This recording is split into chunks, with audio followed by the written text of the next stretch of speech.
Beloved, listen closely, for what I am about to speak may shake the very foundation of what you believe about struggle, power, and destiny. For the world will tell you that life is hardship, that fate is fixed, that you must bow to circumstance. But I tell you this, man is not a victim of life. Man is a creator of it. You have within you a force, a divine pattern, that once awakened, turns defeat into dominion and obstacles into stepping stones. Many wander through life as though blindfolded, pushed by fear, pulled by doubt. A rare few rise in the light, speak their word, and watch mountains melt before them. Today, you will discover why. For I will reveal the secret power that has lifted ordinary souls into greatness, that has turned poverty into abundance, sorrow into strength, and confusion into clarity. Stay with me now, because once this truth enters your consciousness, your life can never return to what it was. My dear one, understand this truth: life does not happen to you. Life happens through you. Every event, every meeting, every so-called setback is drawn by the magnet of your mental attitude. Florence Scovel Shinn taught that man's word is his wand. But even before the word is spoken, attitude is the silent force that shapes destiny. When the mind is filled with fear, resentment, worry, or self-pity, the world appears dark. Doors seem closed. Opportunities hide themselves. Life feels as though it works against you. But this is only because you have turned your back to the light. And when the back is turned, even the sun casts a shadow.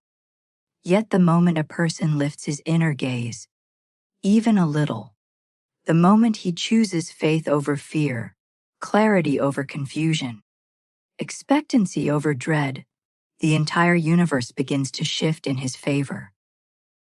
A positive mental attitude is not cheerfulness. It is not pretending. It is not plastering a smile over a wounded spirit. No. A positive mental attitude is spiritual alignment, the conscious recognition that you live under divine law. And divine law bends toward victory, not defeat. Florence would say, I look at nothing with fear, for fear is only inverted faith. I choose to see with the eyes of God, and therefore I walk in power. A positive mental attitude is the inner agreement with truth. The truth that your good is inevitable, your path is guided, and nothing can prevent the manifestation of what is already stamped upon your divine blueprint. When the attitude is right, the outer world must obey. For the outer is nothing but the shadow of the inner. Think of the great ones of history: inventors, builders, creators, visionaries. They were not merely men with intelligence or resources. They were men and women who held an image of success in the mind long before the world saw it. They refused to bow to appearances. They refused to accept defeat as final. They refused to adopt the mental attitude of the crowd. And that refusal made them unstoppable. A positive mental attitude is your shield, your sword, and your silent command to the universe. When you hold a mental attitude of expectancy, everything begins to rearrange itself. When you hold an attitude of gratitude, supply begins to rush toward you. When you hold an attitude of faith, obstacles dissolve as though they were nothing more than mist in the morning sun. But when the mind drifts, when it is left unguided, fear slips in like a thief. Doubt whispers its poison. Resentment binds the hands. And the individual becomes a victim not of circumstance, but of his own unguarded thinking. This is why the mind must be directed daily. Florence often said, I cast the burden on the Christ within, And what is this burden? It is the burden of fear, the burden of control, the burden of trying to force life instead of aligning with it. A positive mental attitude is the decision to believe that the universe is friendly, that good is seeking you, that your steps are ordered, and that every challenge contains the seed of a miracle. When you hold this inner atmosphere, the outer world cannot help but respond. The law is clear: what you expect, you attract. What you dwell on, you draw near. What you affirm with conviction becomes your experience. So today, choose to stand in your divine authority. Choose the attitude that aligns you with your highest good. Choose the mental atmosphere that invites miracles. Choose to know, not merely hope, that you walk with the power that created worlds. And when you choose this, life bends, doors open, battles cease, and your path becomes straight and shining before you. Beloved, lean in closely, for this truth is as ancient as creation itself. Your mind is the doorway through which all of life enters. What you permit to dwell there, you experience. What you allow to root there, you become. Florence Scovel Shinn taught that man's only enemies are the thoughts he entertains. And the moment he dismisses them, he dismisses their power. So I ask you now, with all the urgency of a spiritual surgeon, who is controlling your mind today? Is it fear whispering its false prophecies? Is it doubt shadowing your vision? Is it resentment replaying old wounds? Is it self-pity draining your energy and dimming your destiny? Or is your mind governed by faith? The calm inner knowing that all is unfolding perfectly. Is it guided by purpose? The magnetic pull of your divine assignment? Is it lit with gratitude? The key that unlocks the floodgates of supply? Is it stirred by desire? The God-given impulse to expand, create, and manifest? Florence would say, man is not a victim of life, but a victim of uncontrolled thinking. The mind is never neutral. It is never still.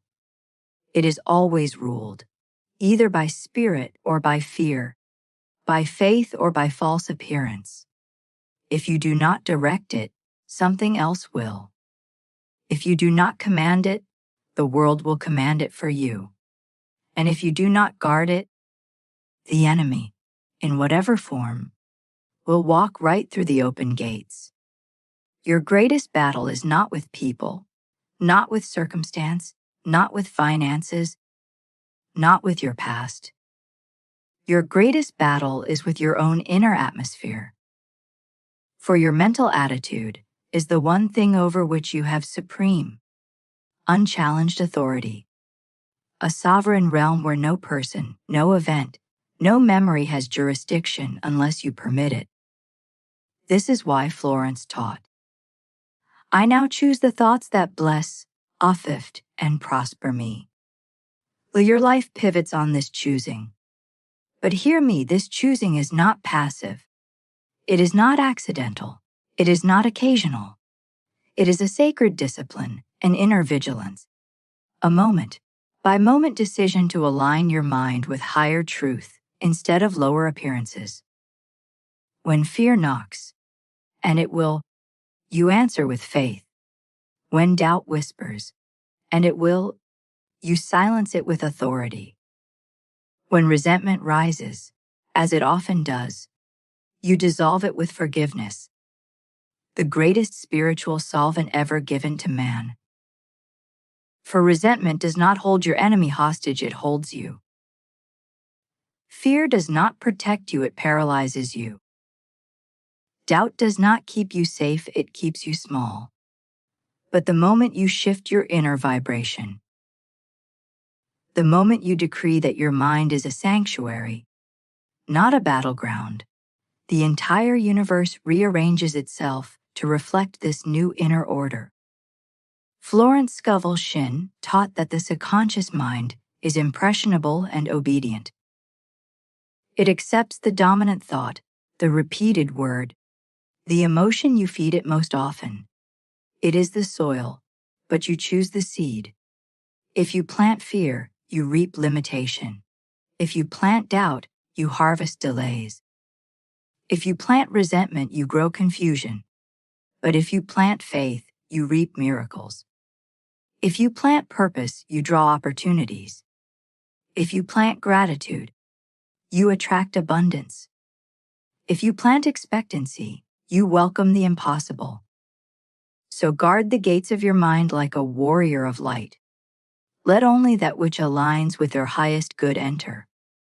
Choose thoughts that strengthen you. Choose images that elevate you. Choose beliefs that liberate you. And when you do this, when your mind is no longer ruled by fear, but governed by spirit, life cannot help but bend in your favor. Every condition shifts. Every obstacle weakens. Every step becomes guided, and you walk, not as a victim of thought, but as a master of it. Beloved, listen closely. For here lies the secret that separates the weak from the unstoppable, the dreamers from the doers, the wandering from the triumphant. Purpose creates power. Yes, the power to rise, to overcome, to attract the invisible forces of the universe to your side. It begins with a single, burning, undeniable purpose. I tell you this as Florence Scovel Shinn. Wood life does not reward wishful thinking. It does not honor hesitation. It does not bend to the casual desires of the uncommitted. No, life responds only to the force of definiteness.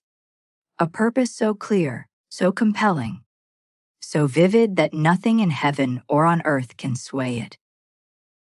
Ask yourself, what do I want so deeply that I would endure every trial to attain it? This is not a passing fancy. This is not a polite hope. This is the fire in your bones, the voice in your heart that will not be silenced. For the man or woman with a burning purpose is like a magnet for miracles, a lighthouse in the storm, a force that bends the invisible world to visible triumph. Understand this without a chief aim. The mind drifts like a leaf upon the wind, pushed and pulled by every gust of fear, doubt, and distraction. The unanchored mind wanders into mediocrity. It succumbs to discouragement. It obeys the loudest, most persistent command it hears, which is often the command of circumstance or the subtle whispers of others' limitations. But when you fix your purpose, when you decree, "This is my goal, my calling, my destiny," the universe aligns itself to your vibration. Opportunities appear not by chance, but by design. Doors open, people arrive, events conspire, and strength flows through you that you never knew existed. For the universe always obeys clarity, and clarity always comes from purpose. Hear me now. As Florence would speak with certainty, your purpose is your power. It gives direction to your thoughts, energy to your actions, and courage to your heart. It makes failure tremble in your presence. For the man who knows what he wants does not see setbacks as obstacles. He sees them as tests, steps, and divine recalibrations toward the ultimate victory. But purpose is not enough left dormant. You must live it daily, speak it, feel it, write it, visualize it, burn it into your consciousness as a sacred law of life. Every morning, declare evening, affirm it. Let your purpose be the drumbeat of your soul, guiding every thought, every word, every action. And know this: the world does not pause for indecision. The universe does not honor hesitation. Those who rise to greatness rise because they move in accordance with purpose, not opinion. Their faith is unwavering, their desire unshakable, their actions consistent and deliberate. Let this truth sink into your spirit. The man or woman with a burning purpose is unstoppable. He may be tested, delayed, and tried, but he cannot be broken. The power within him is an art in the eternal law of definiteness. His mind, his will, and his heart are united. His energy is concentrated. His destiny is no longer a dream. It is inevitable. So, beloved, do not wander aimlessly. Do not wait for life to hand you clarity. Claim your purpose. Name it. Live it. Protect it. And watch as the universe itself bows to the man or woman who knows where they are going and refuses to be moved. For it is the fiery purpose, burning bright and unwavering, that ignites your power, commands your mind, and shapes your destiny. Beloved, listen carefully, for this is a truth few will speak. Yet it is the cornerstone of all power, and peace. Your mind is a temple, and you are its guardian. Every thought that enters must be observed, judged, and either welcomed or expelled. This is what I call cosmic housekeeping, the sacred art of keeping your inner world pure, your vibration high, and your destiny unobstructed. Understand, negative thoughts are not fleeting visitors. They are invaders. They creep silently, they whisper in your ear. They settle in the corners of your consciousness like uninvited guests, and if allowed, they will take residence in your life. Fear, doubt, resentment, envy, these are not mere feelings. They are thieves robbing your power, diluting your faith, and eating away at your purpose. But here is the good news. You are the master of your inner world.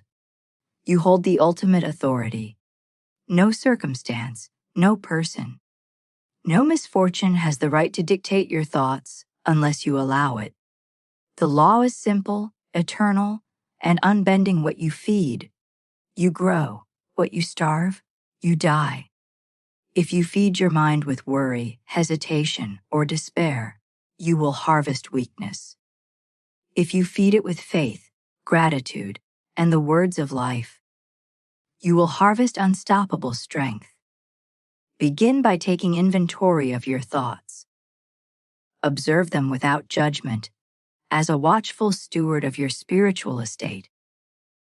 Notice the recurring patterns, the habitual self-criticisms, the silent complaints. These are the cobwebs and dust that cloud the light of your power. And then act. Sweep them away. Cleanse them with affirmations of truth. I am guided. I am strong. I am in harmony with divine law. I am protected and empowered. Beloved, repetition is your ally. The subconscious does not distinguish between real or imagined, between old habit or new truth. It simply obeys what you repeatedly declare. Speak life into yourself daily. Speak it boldly, as if the universe itself is listening. For indeed, it is.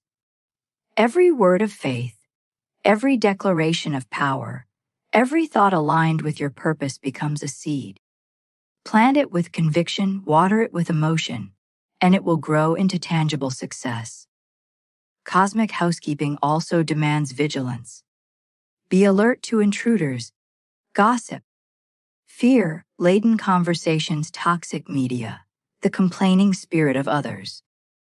These are not harmless diversions, they are pollutants. Protect your mind as a fortress. Guard the gates of your consciousness. Surround yourself with influences that lift, expand, and strengthen. Speak carefully, listen carefully, think carefully. For what enters your mind enters your life. And know this, the moment you take responsibility for your thoughts, the moment you decide that your mental environment will be sacred and unassailable, a shift occurs. You are no longer a victim of circumstance. You are no longer tossed by every storm of opinion or emotion. You begin to move in alignment with divine law. Synchronicities appear. Opportunities manifest. Strength flows. Failure flees. The universe itself conspires with you because your mind has become a clear channel for infinite power. Remember always, cosmic housekeeping is not a one-time act. It is a daily practice, a sacred discipline, a commitment to the law that governs all successes. As within, so without. As your thoughts, so your life. Sweep daily, polish daily, affirm daily, and watch as your inner clarity transforms every corner of your world. Beloved, your mind is your temple. Guard it, clean it, fill it with light. And in this sacred act, you will discover that nothing can shake you, nothing can stop you. And the power of God life and destiny flows unhindered through you. Beloved, now we come to a principle so powerful, yet so often overlooked, that it can either lift a life to the highest peaks of achievement or allow it to languish in despair. This principle is repetition and autosuggestion, the sacred method by which your subconscious mind becomes the fertile soil from which either weeds of doubt or the fruit of divine success will grow. Understand this. Your mind is like a garden. It will grow whatever you plant. If you whisper fear, indecision, or failure into your consciousness day after day, the seeds take root, and soon your life reflects what you have sown. But if you consistently plant seeds of faith, courage, love, and purpose, the harvest will be magnificent, unstoppable, and eternal. This is the law, immutable and exact. The subconscious obeys the commands it receives, and it never forgets. Autosuggestion is not mere wishing. It is not a soft or idle hope. It is a conscious, deliberate, and persistent conversation with your inner mind, the part of you that shapes reality with the power of thought. Speak with conviction. Speak with emotion. Speak as if the reality you declare is already accomplished. Say daily, I am strong. I am powerful. I am guided. I am victorious. I attract every blessing meant for me. Repeat these words until they burn into the depths of your soul, until doubt has no voice left in your temple, and fear dares not enter. Repetition is the vehicle of manifestation. Your subconscious does not judge time. It only obeys faith. Therefore, you must repeat these truths daily, morning and night. Read them aloud. Feel them vibrate in your being. Believe in them with every fiber of your spirit. In this way, your mind begins to live the reality you desire before it ever appears in the outer world. This is not magic. It is the law of the universe. And it always works for the one who obeys it faithfully. Consider the power of repetition. A single thought may flicker like a candle in the wind. But repeated with intention, it becomes a blazing torch, illuminating every corner of your consciousness, until your mental world is so aligned that outer circumstances must conform. This is the secret of every great man you admire: Carnegie, Edison, Rockefeller, Ford. They spoke success into their lives long before it appeared, and they never wavered, never relented, never doubted. Beloved, this is why idle or careless speech is so dangerous. Every word you utter is planting a seed. Every thought you indulge is shaping your reality. If you speak weakness, doubt, or complaint, you are watering the weeds. But if you speak faith, purpose, and power, you are tending a garden of triumph. Your words are the chisels of destiny. They carve your future with precision, whether you are conscious of it or not. Let me be perfectly clear. The outer world will never do the faking for you. It will not repeat affirmations for you. It will not remind you of your purpose. That sacred responsibility rests entirely with you. This is your divine work, your daily practice, your covenant with life itself.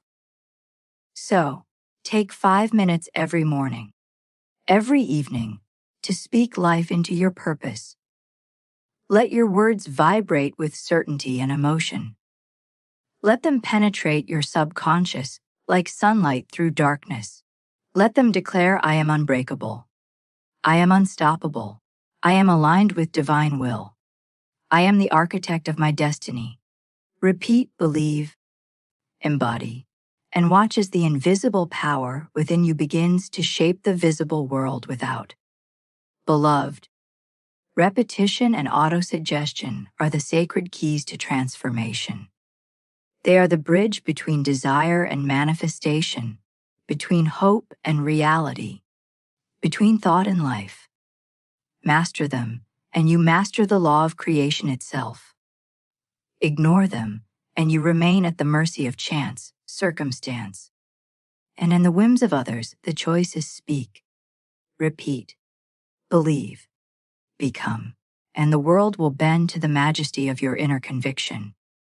Beloved, now let us turn to a principle so powerful that it transforms the storms of life into the very instruments of your ascent. This is the sacred law that every adversity contains a seed of benefit. Pain, failure, delay, disappointment. These are not punishments. They are messages, divine signals from the universe, guiding you, shaping you, and preparing you for your highest good. Understand this: life does not test you to defeat you. Life tests you to elevate you. Every obstacle you encounter is a teacher in disguise. The world may appear chaotic, harsh, and unfair, but behind every struggle lies a hidden opportunity, a seed of growth, a chance to rise beyond your previous limits. The moment you grasp this truth, you cease being a victim and become the master of your experience. You see, the mind has the remarkable ability to interpret the same event in two radically different ways. One man sees failure and sinks into despair. Another sees failure and whispers, "This is preparing me." One sees delay and complains. Another sees delay and says, "This is redirecting me." One sees pain and curses life. Another feels pain and affirms, "This is strengthening me." The difference is the mind, dear friend. The difference is your mental attitude. And this is where your power lies. Every adversity, every strike of circumstance, contains within it a seed of benefit waiting for your discovery. A closed door is not denial, it is protection. A setback is not defeat, it is instruction. A betrayal is not a curse, it is a lesson. When you adopt this perspective, you begin to see life not as a series of random blows, but as a carefully orchestrated classroom in which you are always the student and the teacher. Here is the sacred practice. Train your mind to speak the language benefit in the midst of difficulty. When trouble arrives, do not murmur complaints. Do not summon fear. Instead, affirms, "This is preparing me. This is redirecting me. This is strengthening me." Repeat these words until they resonate within your subconscious, until your spirit vibrates with the certainty that nothing is wasted in the universe and everything works for those who align with divine law. Beloved, consider this. A man who grows stronger each time he is struck by life is unstoppable. He may bend, he may stagger, but he does not break. He may fall, he may stumble, but each fall strengthens his foundation. Every adversity becomes a stepping stone, every challenge a ladder, every hardship a teacher. This is the path of mastery, the path of those who rive the ordinary and claim the extraordinary. Do not fear the storms, for they are your allies. Do not resist the trials, for they are your instructors. Do not despise the setbacks, for they are the soil from which your greatness will grow. Train your mind to see the benefit, to hear the lesson, to embrace the hidden gift. And you will discover a remarkable truth. Nothing outside of you has the power to break you unless you permit it. So, beloved, take this into your heart: adversity is not your enemy. It is your instrument of ascension. Pain is not your punishment. It is your preparation. Failure is not your end. It is your invitation to greater strength. Delay is not denial. It is divine timing.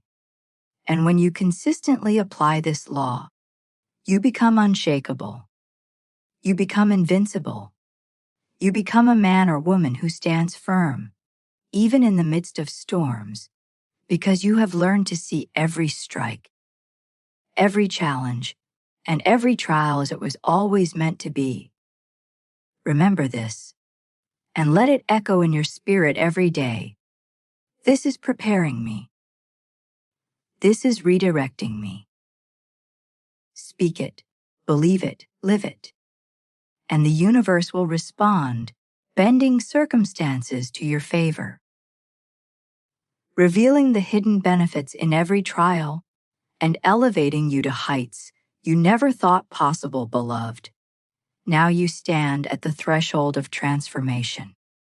You have been shown the sacred principles that govern a life of unshakable power: the law of your mind, the mastery of thought, the magnetic force of a positive mental attitude, the unstoppable strength of purpose, the discipline of self-mastery, the hidden blessings in every adversity, and the eternal law that what you speak and believe shapes your world. Know this: all of these truths are not mere theory.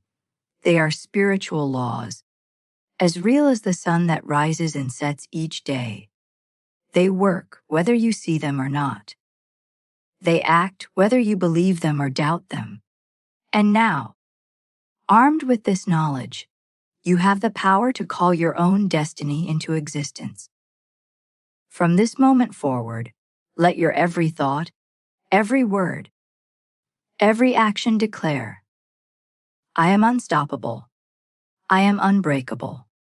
Refuse to surrender your mind to fear, doubt, or limitation. Refuse to let circumstance define your life. Stand tall even when storms rage. Smile even when challenges appear insurmountable. Rise even when others fall. For the universe always supports the man or woman who governs their mind, protects their attitude, and follows the guidance of spirit with faith and determination. Remember, you do not need permission. You do not need approval. You do not need anyone to validate your power, your thoughts, your faith, your purpose. These are all you require. Decide now, in this sacred moment, that you will no longer rent your attitude to circumstance, that you will no longer bow to fear, that you will no longer drift without aim. Take full ownership of your mind, your heart, your destiny. And as you do, beloved, life will begin to bend to your will. Doors will open, opportunities will appear, strength will rise within you, and adversity itself will bow before the power of your unbreakable spirit. You will discover that what was once impossible is now inevitable, that what was once distant is now within reach, and that what was once frightening is now your stepping stone to greatness. Go forth with courage, with faith, and with unwavering belief. Stand in the light of your own power. Speak your truth, act in harmony with your purpose, and allow nothing to steal your joy, your peace, or your strength. For you are not here merely to exist. You are here to thrive, to conquer, to shine, and to leave a legacy that will echo long after your name is spoken. So declare it now. I am unshakable. I am unstoppable. I am unbreakable. I am the master of my thoughts, the captain of my destiny, and the creator of my life. Say it with conviction. Say it with joy. Say it until the universe bends in harmony with your declaration. And so it is. When you look into your own eyes, you are not just seeing your reflection, you are meeting your soul. The mirror is not glass, it is a doorway to healing, to forgiveness, to self-love, and to abundance. Most people spend their lives running from themselves, avoiding their own gaze, hiding from their own truth. But mirror work changes that. It asks you to pause, to face yourself, and to declare with courage, I am worthy. I am loved. At first, it may feel strange. Your mind may resist. Your inner critic may whisper, who are you to say such things? But the moment you choose to continue, something beautiful happens. You begin to melt the old walls of self-doubt, and in their place grows a garden of self-acceptance. Mirror work is one of the most powerful practices for reprogramming your subconscious because it combines the spoken word with direct eye contact. You are no longer just saying affirmations into the air. You are planting them deep into your being. Beloved, the words you speak to yourself are the words the universe listens to most. When you speak to the mirror with love, the world reflects love back to you. When you affirm abundance in the mirror, supply begins to flow. When you look into your own eyes and say, I believe in you, you awaken the part of yourself that has been waiting to rise all along. Mirror work is one of the simplest practices, yet one of the most profound. You do not need any special tools, no perfect environment, and no complicated ritual. All you need is a mirror and the willingness to meet yourself with honesty. The mirror reveals not only your face but also your thoughts, your beliefs, and your deepest feelings. It becomes a sacred space where you can rewrite the story of how you see yourself. Begin by choosing a quiet moment. Stand before the mirror. It can be large or small, in your bathroom, your bedroom, or even carried in your hand. Take a deep breath. Let your shoulders relax. Release any tension in your jaw. Feel the ground beneath your feet as if the earth itself is holding you.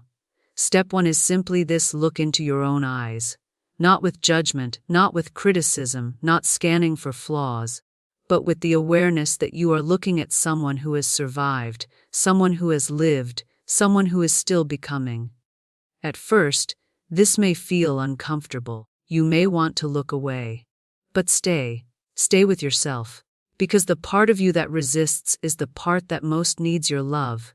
Step 2: once you are settled, speak your affirmations aloud. Do not rush. Speak slowly as if your soul is listening to every word. Say each affirmation 3 times, allowing the words to drop deeper with every repetition. If you feel tears, let them flow. If you feel laughter, allow it to rise. Both are signs of healing. Step 3. Place your hand gently on your heart as you affirm. This physical connection adds warmth and safety to the practice. It tells your nervous system, I am safe. I am here for myself. Imagine the words flowing from your mouth into your heart and reflecting back through your eyes. Step 4. Listen in the silence. After you speak, pause. Let the words echo inside you. The subconscious mind absorbs in stillness. This is why mirror work is not just about repeating words. It is about letting those words penetrate the deeper layers of your being. Step 5. Commit to practice. Do this in the morning to set the tone for your day, and at night before sleep to reprogram your subconscious. Even 2 minutes can make a difference. The key is consistency, not perfection. Over time, the awkwardness will fade, and the mirror will become a friend, a safe place where you see your own love reflecting back at you. Beloved, understand this. The words you speak to yourself are the blueprint of your life.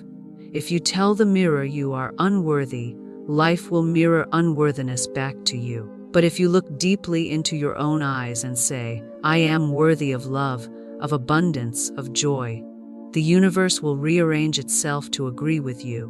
Mirror work is not about vanity. It is about intimacy with your soul. It is about healing the inner child who longed for love. It is about strengthening the adult who now chooses power, and it is about opening the door to the future self who lives in freedom and abundance. Every time you face the mirror, you are telling yourself, I am willing to love me. I am willing to change. I am willing to receive. And when you become willing, the universe becomes willing to give. I deeply love and accept myself. Look into your eyes as you say this. Feel the words replace every old criticism with love. I am worthy of all the love and joy life has to offer. See yourself as already worthy, not needing to prove anything. Let this truth soften your heart. I forgive myself and set myself free. Notice the relief as you release the past. Let your reflection show you freedom. I am deserving of abundance in every form.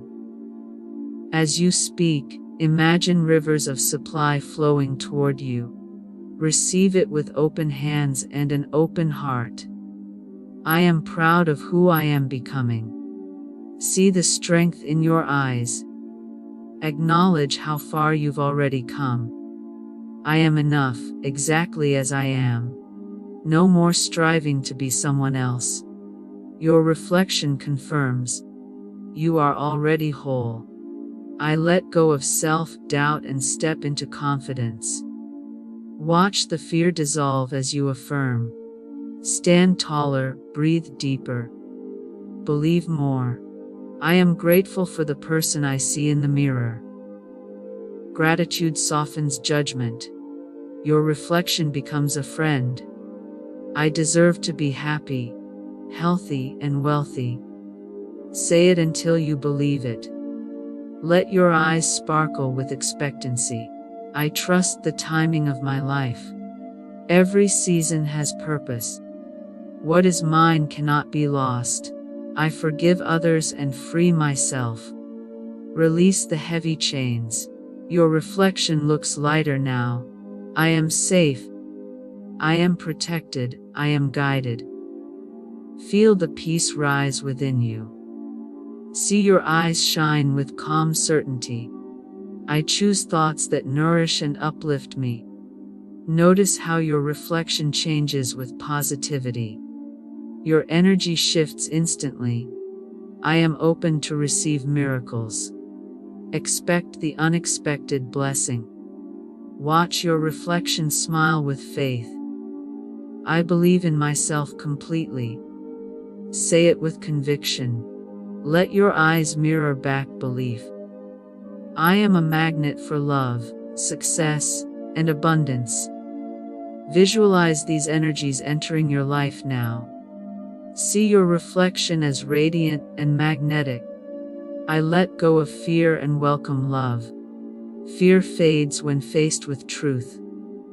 Your reflection carries peace now. I celebrate my uniqueness, my beauty, my light. There is no one else like you. Your reflection glows with acceptance. I honor my journey and trust my path.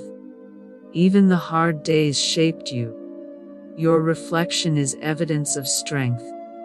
I am worthy of every good thing coming my way. Say it once, twice, 3 times with power. See your reflection nod in agreement. Beloved, each time you speak these affirmations into the mirror, you are not just saying words. You are rewriting the story of who you are.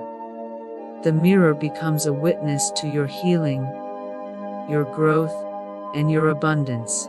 Beloved, as you have spoken these affirmations into the mirror, you have done something far greater than repeating words. You have touched your soul. You have looked into your own eyes and declared love, worth, forgiveness, and abundance. This is not a small act. It is a sacred act. It is an act of choosing yourself, of choosing healing, of choosing to step into the truth of who you really are. Mirror work is a practice. Like any practice, it deepens with time. The first day, it may feel uncomfortable. The second day, it may feel awkward. The more you return, the more natural it becomes. And with every return, you lay another brick in the foundation of self-love. You are building a new home within yourself, one where criticism does not live, one where fear cannot stay, where only love speaks through the reflection. Remember, the mirror never lies. It always reflects what you believe about yourself. Now, with every affirmation, you are teaching the mirror to reflect love instead of judgment, abundance instead of scarcity, faith instead of fear. And soon, the reflection will no longer feel like a stranger. It will feel like home. Carry this practice with you each day. In the morning, begin your day with words of power. At night, end your day with words of peace. Your reflection hear your gratitude, your courage, your willingness to change. And as you practice, you will notice subtle shifts, more confidence in your voice, more light in your eyes, more ease in your heart. These shifts are signs that the subconscious is listening, that your life is being rewritten from the inside out. Beloved, know this, the universe responds to the love you give yourself. As you affirm your worth in the mirror, life affirms it back to you through people, opportunities, and blessings. As you declare abundance, doors begin to open and supply flows in ways you could not have imagined. The mirror is only the beginning. The true reflection will be seen in the life you create. So continue, even when it feels uncomfortable, even when it feels unnecessary. Stand before your reflection and speak with courage. Say, I love you. I believe in you. Proud of you. Because when you learn to say it to yourself, you will never again need to chase it from others. You will already be full, already complete, already enough. And as you walk away from the mirror, carry this truth with you. You are deeply loved. You are infinitely worthy. You are always guided. The reflection you see is not only who you are, it is who you are becoming. Stop for a moment and listen. Because what I am about to tell you is not written in any book you've read, nor spoken in any church you've attended. There is a way to call money in such a way that it knows your name, and only your name, not as a vague wish, not as a desperate plea, but as a spiritual claim so precise that the unseen must deliver it. Most people throw their desires into the air like loose papers in the wind, wondering why nothing ever lands in their hands. But there exists a divine secret, a way to mark your money in the invisible realm so that no one else can claim it. Once you understand this law, wealth will stop passing you by, because in the language of spirit, it will already belong to you. You have called for money before. You have prayed for it, worked for it, chased it, and yet, much of the time it has slipped through your fingers like water through a net. Why? Because you never marked it.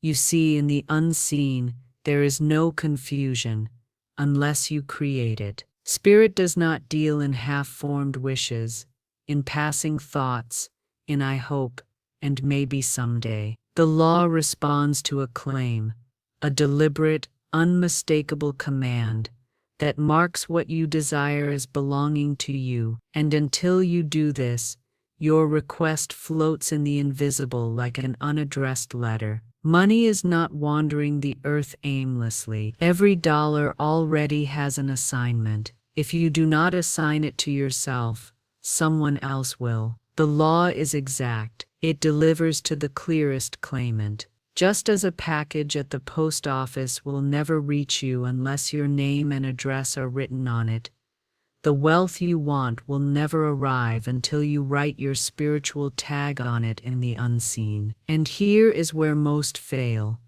They think desire is enough, but desire without specificity is noise in the ether. I have seen many souls plead for more money, and when it came, It was only in small drips, a forgotten coin in a couch cushion, a few extra dollars on a paycheck. They had called, yes, but without a tag. Spirit answered their vagueness with vague results. You must begin to understand. The unseen is precise. The invisible laws of supply are as orderly as mathematics. Just as 2 plus 2 will never equal 3, an untagged desire will never find its way to you. The law of spiritual tagging is the act of speaking your claim so clearly, so deliberately, that it is as if you have engraved your name upon the very energy of the money you seek. Let me paint the picture for you. Imagine two farmers standing before a vast, fertile field. Both toss seeds into the soil. One farmer knows exactly where each seed is planted. He marks the rows, waters them, tends to them. The other farmer simply scatters seeds without care or record, forgetting where they fell. Now tell me, whose harvest will be gathered? The law of the soil is the same for both, but only one knew where to look, because he marked what was his. Money follows this same principle. The tag is your mental and spiritual signature. It is the command that says, "This is mine, prepared for me by divine right, and no one else can claim it." Without this, your money wanders. It might even come close to you, but if the vibration of your claim is not strong enough, it will be intercepted by someone whose tag is stronger. The unseen is not sentimental. It responds to authority. When you tag your money, you must see it. You must know its purpose. You must call it by name. Do not simply say, "I need money." Instead say, "The $10,000 prepared for me by divine order is now marked with my name. It knows where I am, and it is finding me now." This is not fantasy.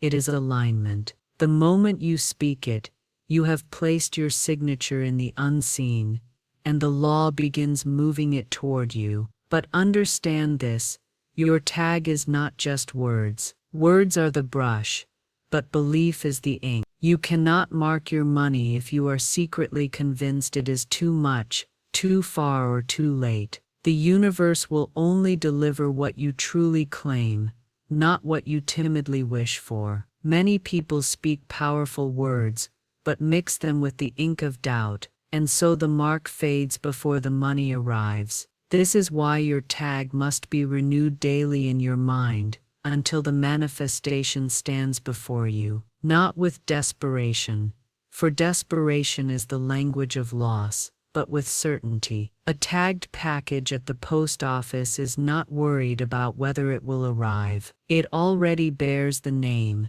the address, the stamp. It is inevitable. And if, as you listen now, you feel your mind wandering or your faith dulling, take this moment as a refresher. Pull your focus back and remind yourself, if I do not tag it, I cannot claim it. Every coin, every bill, every opportunity I desire must be marked in the unseen, or it will remain unassigned. Let this truth stir you awake again. You may say, "But what if someone else is also calling for the same money?" Then know this, your tag is unique. Just as two people may share a name, but not the same fingerprint, the spiritual signature you place on your money cannot be duplicated. What is marked for you cannot be taken from you. The law will not confuse one claim with another. You are not competing in the physical marketplace for scraps.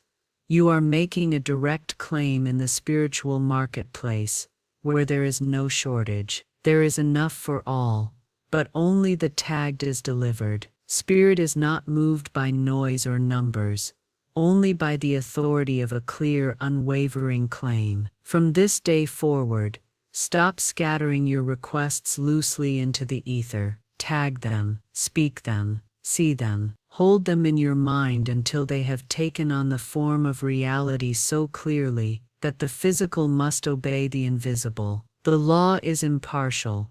It will deliver whatever is tagged. And here is the mystery you must remember. Once tagged, money will begin to move toward you in ways you cannot predict. Opportunities will rise, people will appear, paths will open. Do not doubt because you cannot see the route. The route is not your job. Your only work is to mark your claim and keep it marked until delivery. There is a moment, a divine split second, when the mind is most open to spiritual imprinting. Most people rush through their days unaware of it, never realizing they have missed their richest opportunity to mark their money in the unseen. The law of spiritual tagging does not require long hours of chanting or complex rituals. It requires timing, precision, and faith that moves without hesitation. The exact moment to tag your money is when the seed of desire first rises in your mind, before doubt has time to wrap itself around it, before reason begins its weary questioning, before you begin measuring your worthiness against the sum you seek. That first spark of desire is pure. It is the voice of spirit whispering, "This is already yours." And if you are quick, you can seal that moment with your tag, before the world's noise drowns it out. You see, desire is not something you manufacture. It is a telegram from the infinite. It arrives carrying the stamp of possibility and the mark of divine intention. But it is fragile in its first breath. Like a candle just lit, it can be snuffed out with the faintest breeze of fear. That is why, the very instant the idea comes, I will have this sum, I will enjoy this opportunity, I will live in this provision, you must act. You must put your spiritual signature on it immediately. Let me tell you something. The enemy of manifestation is not lack of work, it is delay. Delay is the thief of the spiritual marketplace. The moment you hesitate, that untagged claim drifts into the field of others who are faster to claim, not because they are more deserving, but because they obeyed the law without hesitation. The unseen does not deal in pity, it deals in certainty. I once observed a woman who understood this law instinctively. She was not wealthy in the worldly sense, yet every time she saw something she desired, a sum of money, a gift, a property, she would stop, close her eyes for a brief moment, and whisper, "I mark it mine by divine right, and nothing can keep it from me." She did this instantly, before her mind could talk her out of it, and time after time, those very things found their way to her, often in unexpected ways. She had mastered the timing. This is where you must train yourself. The world has taught you to think about it, to be realistic, to weigh your options. But in the unseen, the law works opposite to the way the world trains you. Spirit moves on boldness, not on cautious debate. The moment you receive the impulse, you must act, not in the physical first, but in the spiritual. Speak it, see it, seal it. That is your tag. Now let us speak plainly. If you tag your money when your spirit is flat, when you are filled with worry, or when your mind is scattered, the mark will be faint. Just as ink needs paper that will absorb it, your words need a mind that is receptive. This is why another perfect moment to tag your money is upon waking, before the day's dust has settled on your consciousness. The mind is open then, not yet cluttered with yesterday's disappointments or today's demands. I often tell my students, your first conversation each morning should not be with the world, it should be with the infinite. In that first quiet moment, when the bridge between the seen and unseen is still intact from sleep, your tags carry extraordinary power. Speak them aloud. See the money as already yours. Call it by name, by amount, by purpose. You are engraving it in the invisible vault, and the law will not forget. And what of those times when you are struck suddenly by need, when an unexpected expense appears, or an opportunity requires quick provision? Do not speak in panic. That is when you must remember this law most. Still yourself. Remember, the unseen is never in emergency. It is always in abundance, and from that stillness tag your money with authority. This is my provision by divine appointment. I call it in now, and it cannot be delayed or denied. The power is not in the desperation, it is in the unshakable certainty that the law is already moving. Let me give you an example. A man I knew once needed a large sum for a business opportunity. He had hours, not weeks. Instead of running from person to person asking for help, he went into a quiet room,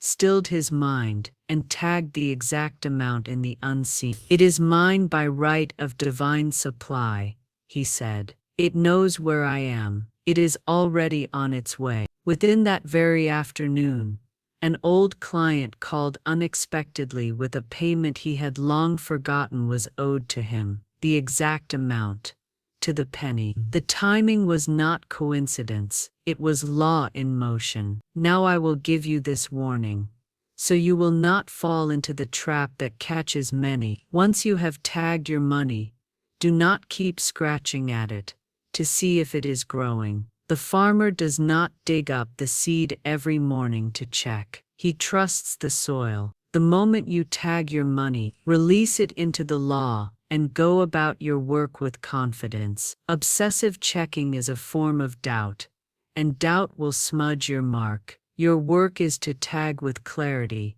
believe without shaking, and keep your spirit tuned to receive. For sometimes the money will come through channels you have never considered. If you demand it come only one way, you may miss its arrival. Keep your tag clear, but keep the route open. And if at any time you feel your faith fading, refresh your tag. This is not repeating in desperation. This is strengthening the ink of your spiritual signature. In the same way a legal signature can be notarized to hold even greater authority, your tag can be renewed with deliberate attention. Whisper it again, see it again, and know that it is done. The law rewards the one who moves quickly in the spirit. It answers to precision, not to wandering thoughts. The exact moment to tag your money is the moment you hear the inner call of desire, the holy whisper that says, "This belongs to you." Act then, and act fully. Do not delay. Do not ask if it is possible. The possibility was born in the same instant as the desire. Your only work is to claim it in the unseen and stand until it is delivered in the seen. When you tag your money in the unseen, you are not just speaking into empty air. You are writing a legal decree in the court of spirit. And in that court, language matters. The law of the unseen does not respond to vague hopes or emotional outbursts. It responds to clear, precise, faith-filled commands. You must speak as one who has already been granted authority, not as one begging to be heard. The words you use are not a performance, they are a signature. And just as a legal signature must match exactly every time to carry weight, the language of your tag must be consistent. If you call your money one thing today and something else tomorrow, the unseen will see the discrepancy. It will wait for you to decide what you are truly calling in. So here is the first secret. Call your money by its exact nature and amount. Do not simply say, "I want money." That is as ineffective as addressing a letter to someone somewhere. The spiritual postmaster cannot deliver what is undefined. Instead, you might say, "I mark as mine the sum of $50,000 for the purchase of my home, by divine right, in perfect timing and in perfect ways." This is not a request. It is a precise claim, already in the ledger of supply. The second secret is to speak in the present tense, as if the delivery is already in motion. The unseen is timeless. It does not operate in someday. When you speak in the future tense, I will have or I'm going to get, you push your supply away from the present moment. You are forever chasing it into tomorrow. Speak instead as one who is already in possession. I have received, it is mine now. It is here for me. The third secret is to add the seal of divine right. The phrase "by divine right" is not mere poetry. It is your legal clause in the unseen. It tells the law that you are claiming only what is truly yours, what will harm no one, what belongs to you in the harmony of universal order. When you add this seal, you close the door to wrongful gain or crooked channels. You are telling the law, bring this to me in such a way that it blesses all and disturbs none. Now I will tell you a story to show you why language matters.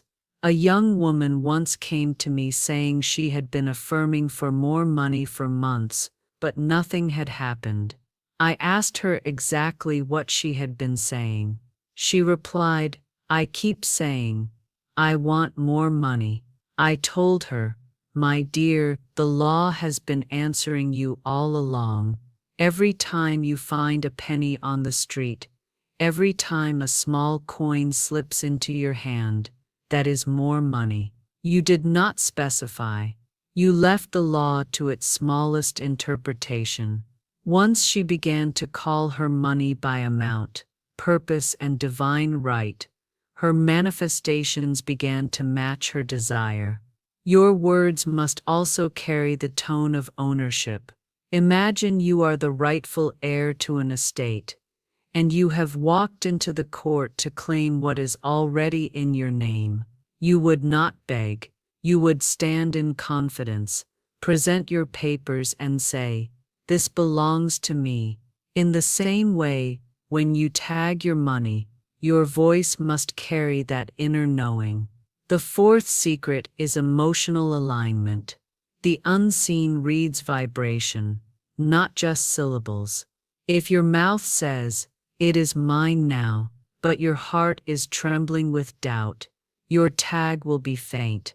This is why you must take a moment to feel the joy, relief, or gratitude as if it has already happened. Let your body, mind, and spirit align. When they do, your words will carry weight in the invisible. If you are tagging money for a specific purpose, perhaps for a debt to be cleared, or for a business expansion, include the purpose in your decree. This gives your money a destination. Money without a marked destination can wander. Money with a clear spiritual address will travel directly to you. For example, say, I mark as mine the sum of $10,000, by divine right, for the full payment of my business equipment. It comes to me in perfect timing and perfect ways, and I give thanks it is done. Every phrase here has a function. The amount calls the specific package. By divine right seals it lawfully. The purpose directs its delivery. Perfect timing and perfect ways ensures harmony in arrival, and gratitude stamps it with faith. And let me give you this final safeguard. Never tag your money with fear-based language. Do not say, I need this or else I will lose everything. The unseen does not operate under threat. It operates under law. When you lace your tag with fear, you send mixed signals, half faith, half panic, and the delivery will be delayed until the vibration is pure. Instead, tag it with the tone of expectation. Expectation is faith leaning forward. Expectation is the mother at the train station, knowing her child will step off the next carriage. She does not say, if he comes, she says, when he comes. That is the voice of a true tagger in the spirit. I tell you this, when you master the language of your tag, you will feel the shift the very moment you speak it. It will feel like a key turning in a lock you could not see. And once the lock is turned, the delivery is inevitable. When you have tagged your money in the unseen, do not think the work is done merely because the words have been spoken. A gardener does not plant a seed and then leave it unguarded, open to every wandering foot or careless hand. A claim in spirit must be kept safe from interference, because the moment you release a decree into the invisible, other forces, both within and without, will test its strength. The first enemy is your own wandering mind. You may tag your money in the morning, but if by afternoon you are saying, "It's not coming, maybe I asked for too much, maybe I should change it," you have tampered with your own delivery. In the unseen, this is like changing the address on a package after it has already been shipped. The law will pause, waiting for you to decide where it truly belongs. The only safe course is to hold steady. When the thought of doubt comes, and it will, say within yourself, "No, it is tagged. It is mine." The law is delivering it now. The second enemy is the careless conversation of others. Many lose their manifestation because they feel compelled to share it too soon with those who do not understand spiritual law. You speak of your tagged money, and someone laughs, scoffs, or tells you a story of failure. If you are not alert, their words can slip into your subconscious like a weed seed into a fertile field. This is why I often say, do not speak of your good until it is made manifest. Guard your decree like a treasure until it stands in your hand for all to see. And yet, there is a deeper law here. No one can take your good from you unless you give them permission through agreement. Agreement is not always verbal. It can be silent acceptance. If someone says, "That's impossible," and you do not immediately reject it in your mind, you have allowed a crack in your fence. So keep a ready phrase at hand, even if only in your thought, such as, "That may be true for them, but it is not true for me. My supply is secure by divine right." This silent rebuttal keeps your tag protected. Now, let me tell you a truth that will refresh you as you hear it. No outside force has greater authority over your good than you do. I repeat this because many people give away their power without knowing it. The law responds to your dominant decree, not to the doubts of others. Even if 100 voices say you cannot have it, if your voice says you can, and you keep saying so with faith, the 100 will be silenced by the one. The third enemy is impatience. Spirit's timing is perfect, but it is not always your timing. When you plant a seed in the ground, you do not dig it up each morning to check whether it has sprouted. You water it, you tend the soil, and you trust the unseen processes at work beneath the surface. Your tagged money works the same way. If you tug at the roots by worrying, complaining, or trying to force the channel, you interfere with the perfect unfolding. The law is precise. The right amount, the right way, the right time. Hold to that, and your delivery will not only arrive, but will arrive without loss or strain. You must also guard your tag from inner contradiction. If in one breath you affirm, "My wealth is secure," and in the next you say, "I can't afford this," you are sending two opposing orders to the same law. The law cannot deliver both lack and abundance at once, so it will wait, sometimes indefinitely, for you to choose. Choose once, and choose well. And if the words of lack slip out by habit, quickly correct yourself, not in shame but in authority. No, that is not true. I am provided for. My supply is here now.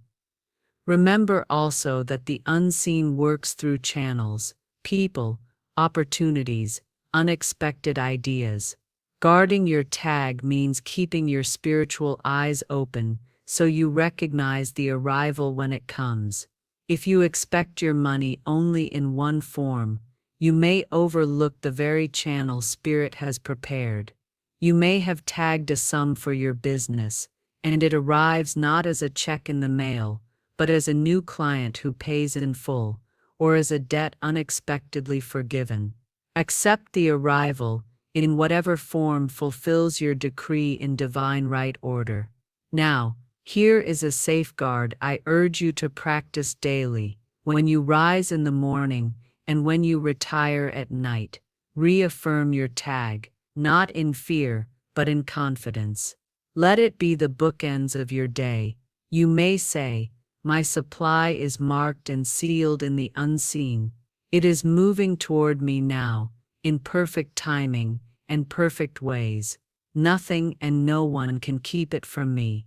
This daily sealing keeps the vibration pure and the claim active, and do not forget gratitude as your shield. Gratitude says to the law, "I have received even before the evidence is visible." It closes the door to doubt, because the mind cannot be in fear and gratitude at the same time.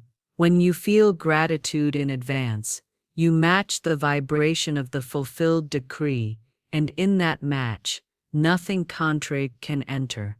So guard your tag as you would guard a royal seal. It is not fragile. The law is too strong for that. But your attention to it keeps it in the front of your consciousness, where no stray weed of fear can take root. And when the day comes, as it surely will, that the thing you tagged in the unseen stands in your visible hand, you will know that your guarding was not in vain. When you have tagged your money in the unseen and guarded it faithfully, you must also understand a subtle truth. You are never to chain the law to one channel. The money you have marked as yours may come through any path the infinite chooses. Your decree determines the destination. Spirit determines the route. Many lose their good because they demand that it must arrive in one particular way. They say, "It must come through my salary," or "It will arrive when this person repays me," or "It will be through this investment." And when that channel delays or fails, they believe their good has been denied. But the law of supply is not bound to any one person, job, business, or plan. If one channel closes, the law will simply open another, provided you do not shut the door with your insistence. Think of the postman. You may be waiting for a package, but you do not dictate the exact streets he must take to deliver it. If one road is blocked, he will find another.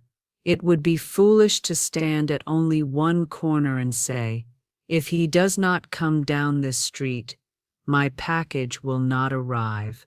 Spirit has countless streets, countless messengers, countless ways to deliver your tagged money. When you release the channel, you free the law to work at top speed, unhindered by your limited vision. This is why I tell you, name your desire. Tag it clearly in the unseen, but let go of the how. The how belongs to God. Your part is to know the what's and the why.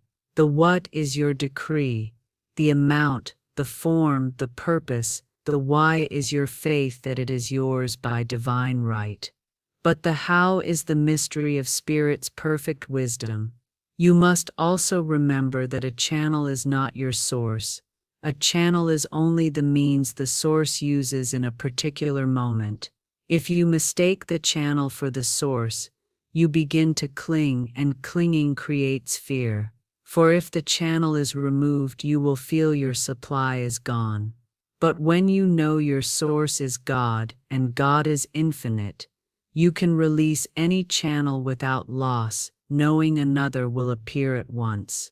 Releasing the channel does not mean you stop acting in the visible.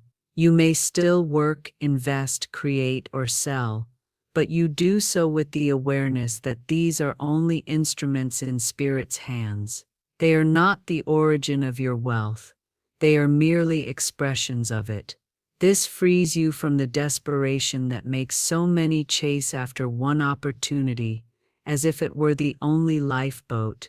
In truth, the ocean of supply has no limit to its ships. Now here is where many stumble. They confuse releasing the channel with releasing the claim. When a visible path closes, they sigh and say, "It's not meant to be," and drop the decree entirely. But the closing of a channel does not cancel your tag. The law still holds it in the unseen, waiting to send it through another route. If you release the claim, you are like the one who cancels their order before the new delivery truck arrives. Keep the claim alive, even if every door you can see seems shut. Spirit has doors you know nothing about.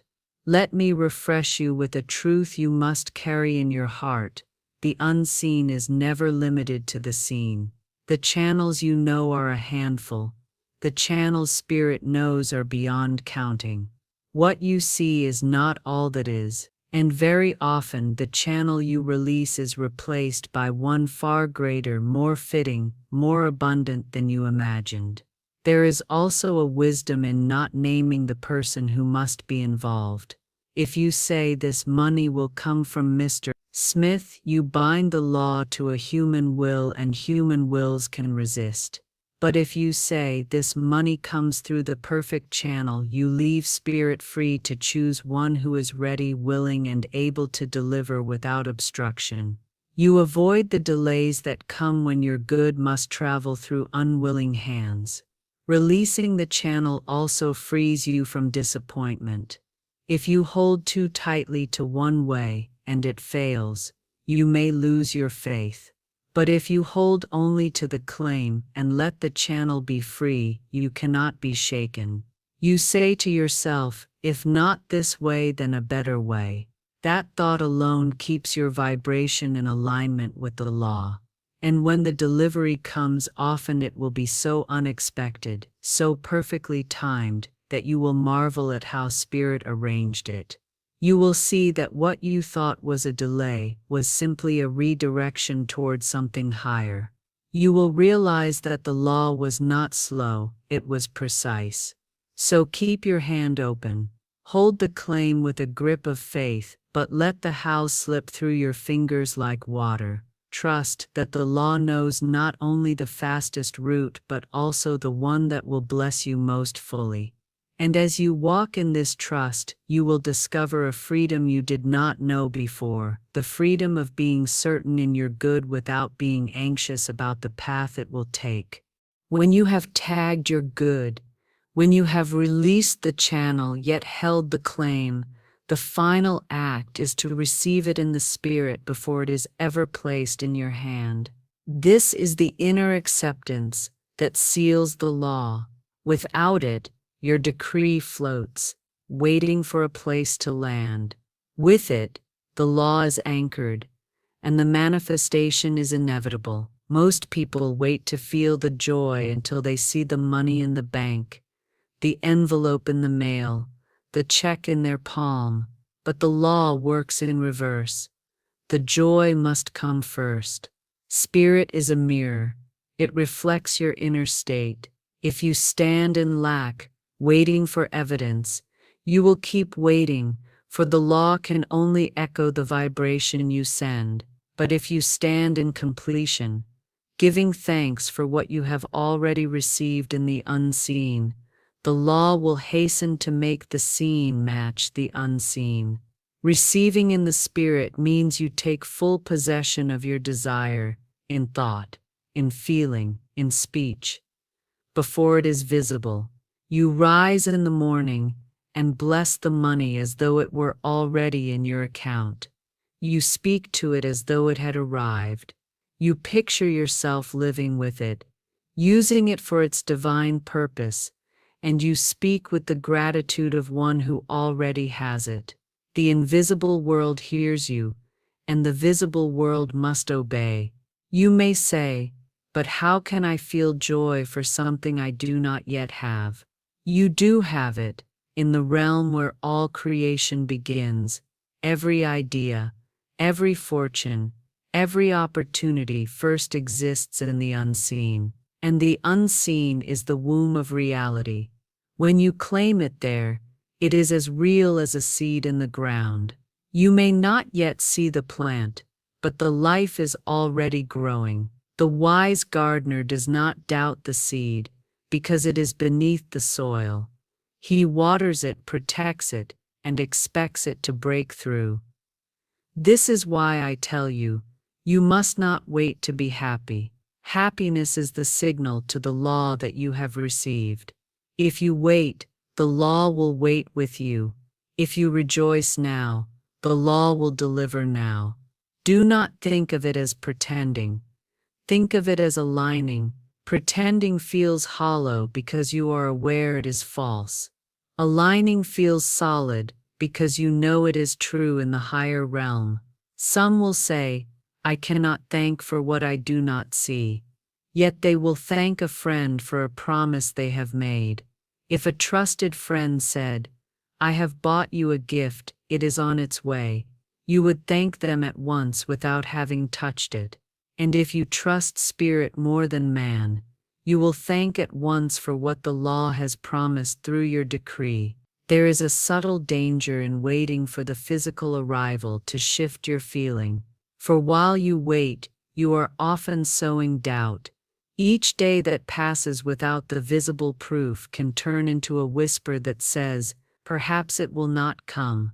And those whispers are weeds in the soil of your manifestation. Receiving in the Spirit uproots those weeds before they grow. When the feeling of "I already have it" is strong in you, time cannot shake it. It is also important to keep the inner image fresh. If the vision begins to fade, paint it again in your mind with clear strokes. See the exact numbers. Feel the texture of the bills. Hear the sound of the deposit notification. Smell the ink on the check. The more senses you involve, the more solid the reality becomes in the unseen, and the sooner it must cross into the seen. Let me remind you, there is no distance in spirit. What you have claimed exists immediately. Only the physical arrangement of delivery takes time, and even that time is shortened when your acceptance is total. Spirit does not need to be convinced. It is you who must be convinced. This is why I say, act as though you have already received. Spend in thought what you will spend in fact. Give in thought what you will give in fact. Speak as though the money is present, not coming, and do so without strain or forcing. Do it with the ease of one who knows the matter is settled. If doubt tries to enter, replace it at once with a word of power. You might say, "It is mine now by divine right," or "I have already received in the Spirit, and the outer must follow." These are not mere affirmations. They are legal declarations in the court of the unseen, and the law must uphold them. When you receive in the Spirit, you also quiet the restless mind. You stop checking for signs every moment, because you are already satisfied, and satisfaction is a magnet for completion. The restless seeker pushes the good away. The satisfied receiver draws it near. I tell you truly, if you make this your way, you will begin to notice something wonderful. The time between your decree and your manifestation will shorten. You will find that the law moves swiftly for the one who lives as though they already have, and as you practice, you will reach the point where the inner and the outer align so closely that your good appears with almost no gap at all. So in all your workings with the law of spiritual tagging, remember this final truth: the unseen is the real birthplace of your good. When you take it there, when you accept it there, When you rejoice there, the outer world has no choice but to match the inner, and when it does, you will simply nod and smile, for you will have been living with it all along. You have now been shown the whole pathway of this law, from the moment you name your desire with precision, to the sacred act of tagging it in the spirit as yours, to releasing the channel without releasing the claim, to guarding the soil of your mind from weeds, to speaking only words that affirm your possession, to receiving in the unseen before it touches your hand. These are not scattered teachings. They are one continuous golden thread of divine law. You have learned that the invisible world is the true marketplace, and you are free to step into it at any moment. You have learned that nothing is random. Not your words, not your thoughts, not the images you entertain. You have learned that the law does not choose for you. It simply grows what you plant. And you have learned that the moment you take ownership in spirit, the outer world is set in motion to deliver it. So I say to you now, begin today. Do not wait for the right mood, the right sign, or the right time. The time is now. The sign is you're hearing these words.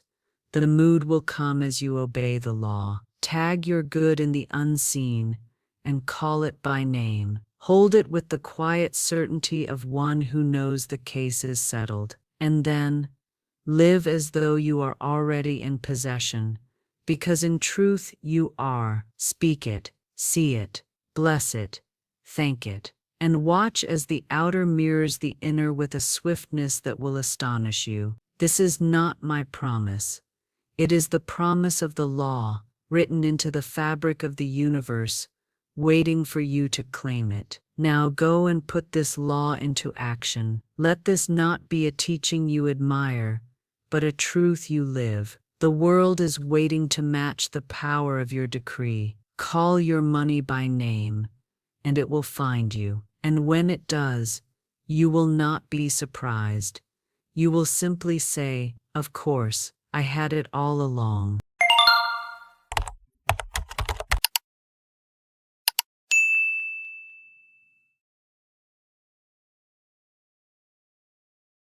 Life is a grand and generous menu, and the universe is the perfect waiter. What you ask for, it hears. What you expect, it delivers. The tragedy is not that people are denied their desires, but that they forget how to order. They speak their requests with hesitation, as though wealth is an indulgence they are not worthy of, as though abundance is reserved for someone else. Yet the law of life is clear. You are served what you declare with faith. Think of the last time you ordered a pizza. You didn't whisper, hoping the restaurant might have pity on you. You didn't beg for toppings. You didn't say, "I don't deserve cheese, maybe just a crust, if that's okay." No. You opened the menu, decided what you wanted, and placed the order with confidence. Then you relaxed, knowing it was on the way.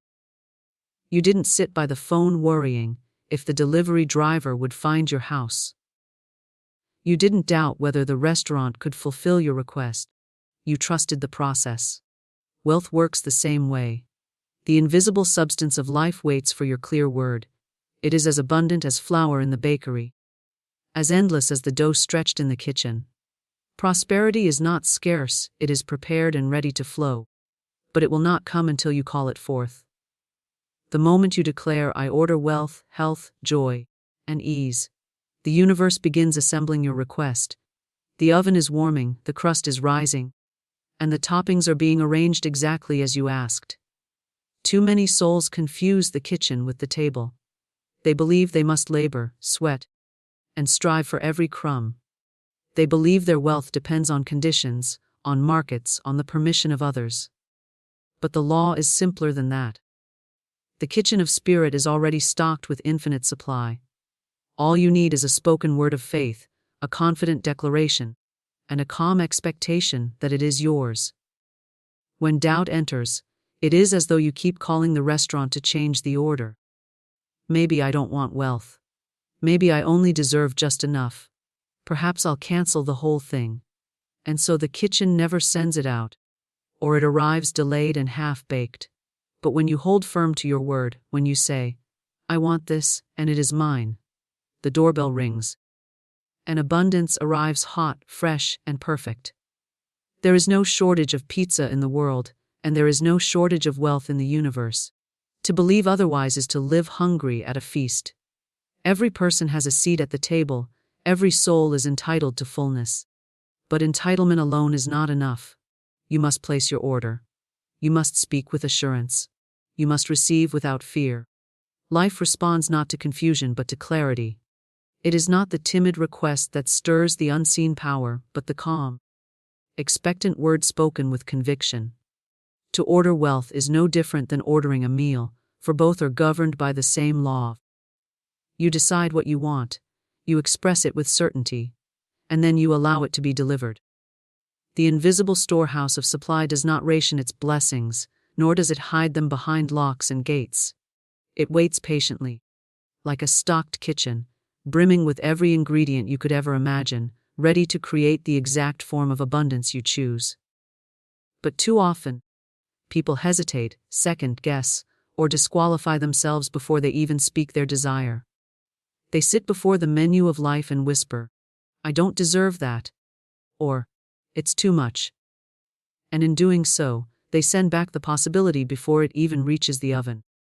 When you order a pizza, you do not beg the restaurant to prepare it. You do not plead for extra cheese, as though you were asking for a miracle. You look at the menu, you decide with confidence, and you state your order. Then you rest in certainty, knowing it will come. You do not pace by the door questioning whether the delivery driver will find you. You do not worry if the kitchen has run out of dough. You trust the process because you know the system works. This is the same trust you must extend to the invisible law of supply. The universe is the kitchen, spirit is the chef, and wealth is always on the menu. Your role is not to wonder how it will be prepared, nor when it will arrive, but to order with faith and then wait in joyful expectation. Wealth is not a distant luxury. It is as natural as bread rising in an oven. Prosperity is the birthright of every soul, not the privilege of a chosen few. The infinite is not limited in its resources. Just as the sun shines without exhaustion and rivers flow without measure, so does the current of abundance flow ceaselessly, waiting to be drawn into form by the one who claims it. Yet so many live as beggars at a banquet. They imagine the table is set only for others. They convince themselves that scarcity is noble or that wanting more is selfish. In truth, to deny wealth is to deny the very principle of life, for life itself expands and expresses through the channel of abundance. To live in lack is to misorder, to refuse to speak clearly, to act as though the kitchen of spirit has run out of food. When you place an order with hesitation, you invite delay. Imagine calling the restaurant and changing your mind again and again. First, you want pepperoni, then perhaps only cheese, then you decide you should not eat pizza at all. The kitchen cannot fulfill such a wavering request. It is the same with wealth. The law of life responds to a firm command, not to a doubtful, shifting mind. When you declare, I order wealth now, I order success now, I order joy now, and when you declare it without apology, the unseen begins to move. Circumstances rearrange. Opportunities appear, doors open. But when you undo your words with fear, perhaps I don't deserve it, maybe it won't come, maybe I asked for too much, you delay the delivery, or you send it back altogether. The imagination is the menu. It shows you what is possible. Every image of wealth that passes through your mind is a suggestion of what may be yours if you choose it. Yet many treat their imagination as fantasy rather than guidance. They say, it is only a dream, it is not real, and so they never place the order. But the truth is that imagination is spirit's way of showing you what the kitchen can prepare. If you can see it in your mind, it means the ingredients already exist. It means the order can be filled. All that is required is your word, to say, this is what I choose, and this is what I claim, is enough to set the process in motion. Faith is not merely belief, it is certainty. It is knowing that the order is complete the moment you speak it. You do not see the pizza instantly after placing the call, yet you never doubt its arrival. In the same way, you may not see wealth the moment you declare it, but it is already on its way. The crust is being prepared, the sauce is being spread, the toppings are being placed. Invisible hands are arranging the channels through which your prosperity will come. It may travel through business, through ideas, through opportunities, or through unexpected gifts. The form is not yours to dictate. Your task is only to decide what you want and to trust that it is being assembled.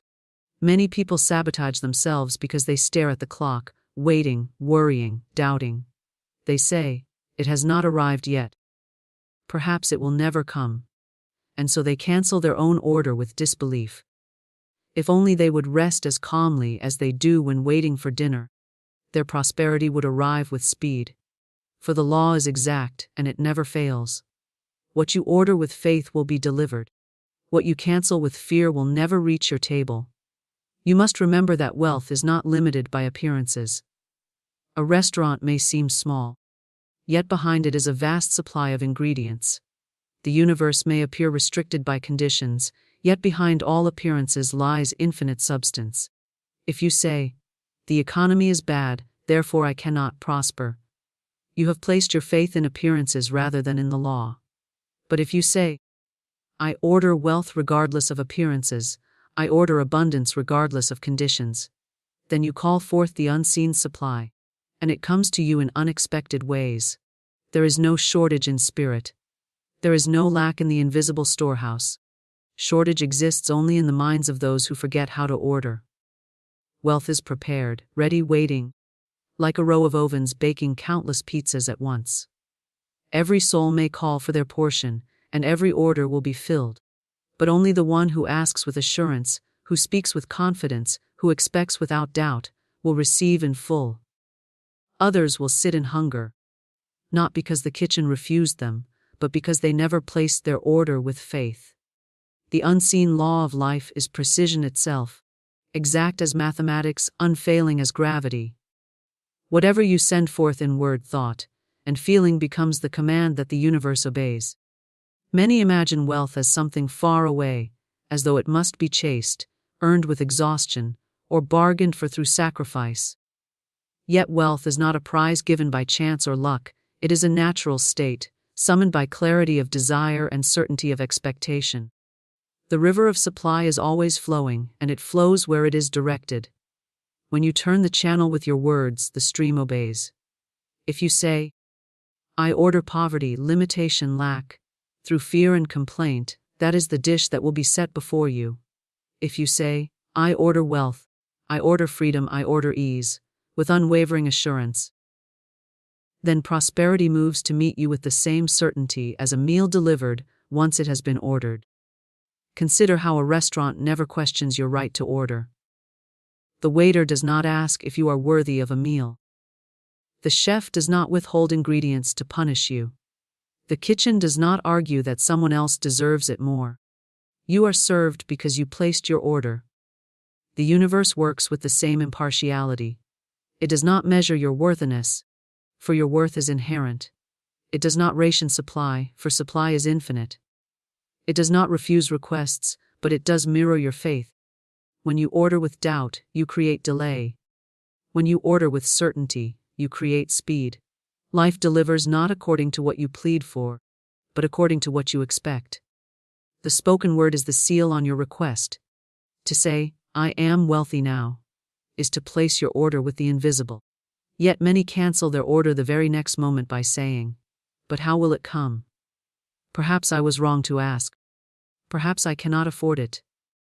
This is no different than calling the restaurant, placing your order, and then phoning again to say, "Cancel it. I don't believe you can deliver."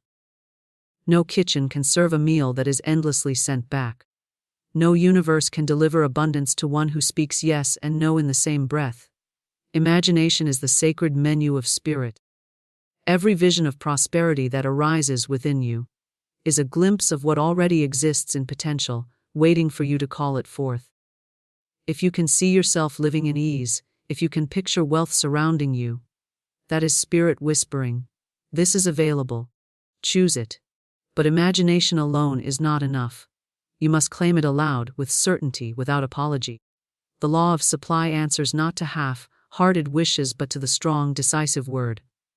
To hesitate is to leave the order unspoken, and the kitchen of the universe prepares nothing for the one who never asks. Faith is not blind hope, it is knowledge of unseen fulfillment. When you place an order for food, you do not need to see the oven to trust that the meal is being prepared. You do not stand in the kitchen to verify each step. You trust the process, and that trust allows you to rest. So it must be with wealth. Once the word is spoken, the preparation has begun. The channels are moving, the conditions are aligning, the opportunities are being drawn to you. Your wealth is assembling behind the scenes the very moment you declare it. To doubt is to interrupt, to trust is to receive. Some say, "But I have asked, and nothing has come."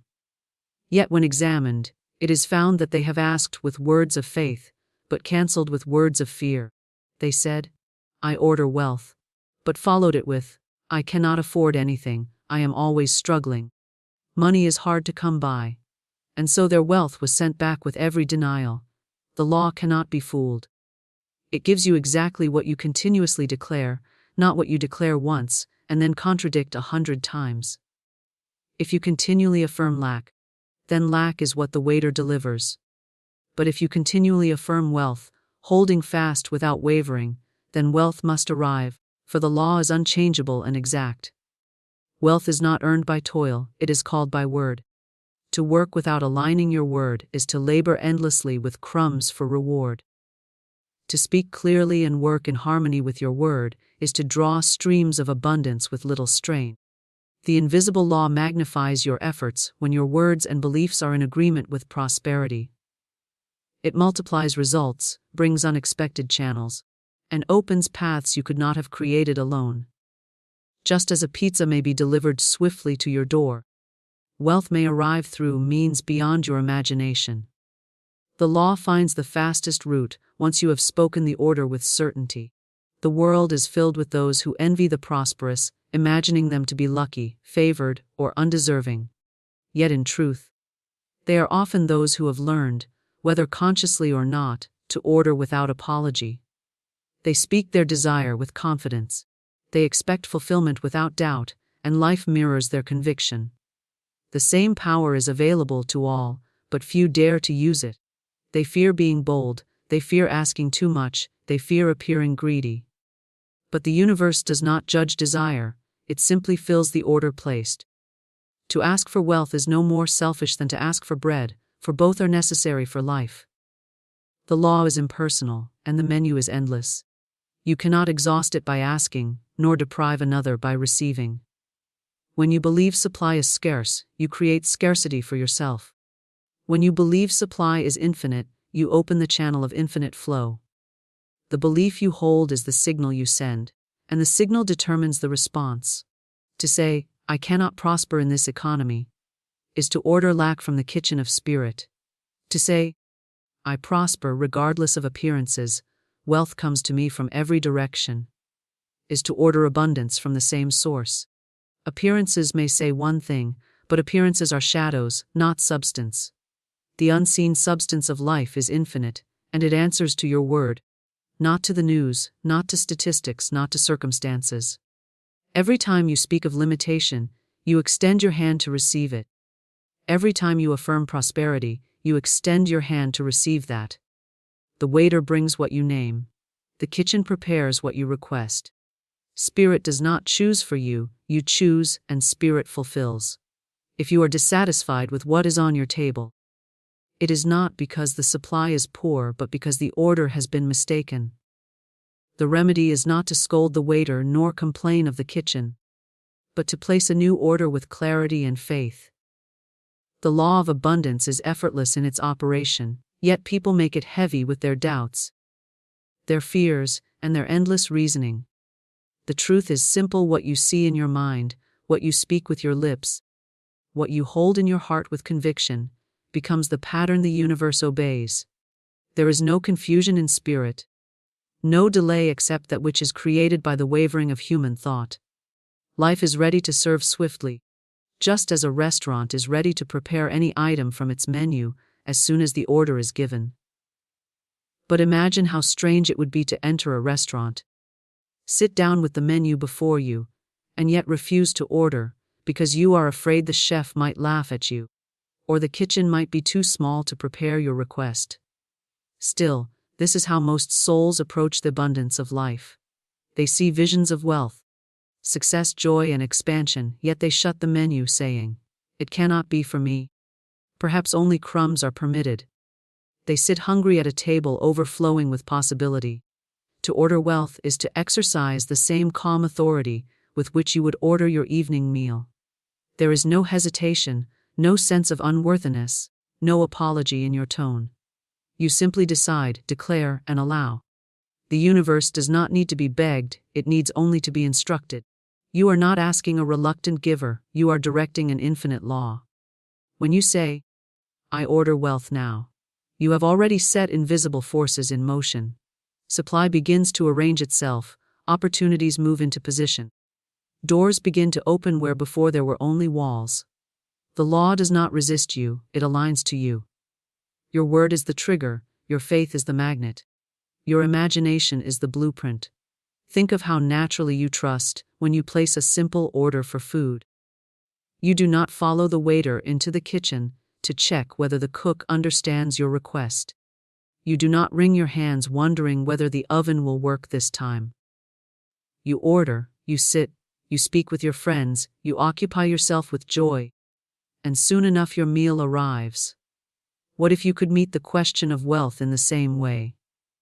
What if you could speak your word and then rest, knowing that just as surely as the food is on its way, so too is your abundance? The more relaxed your faith, the quicker the delivery.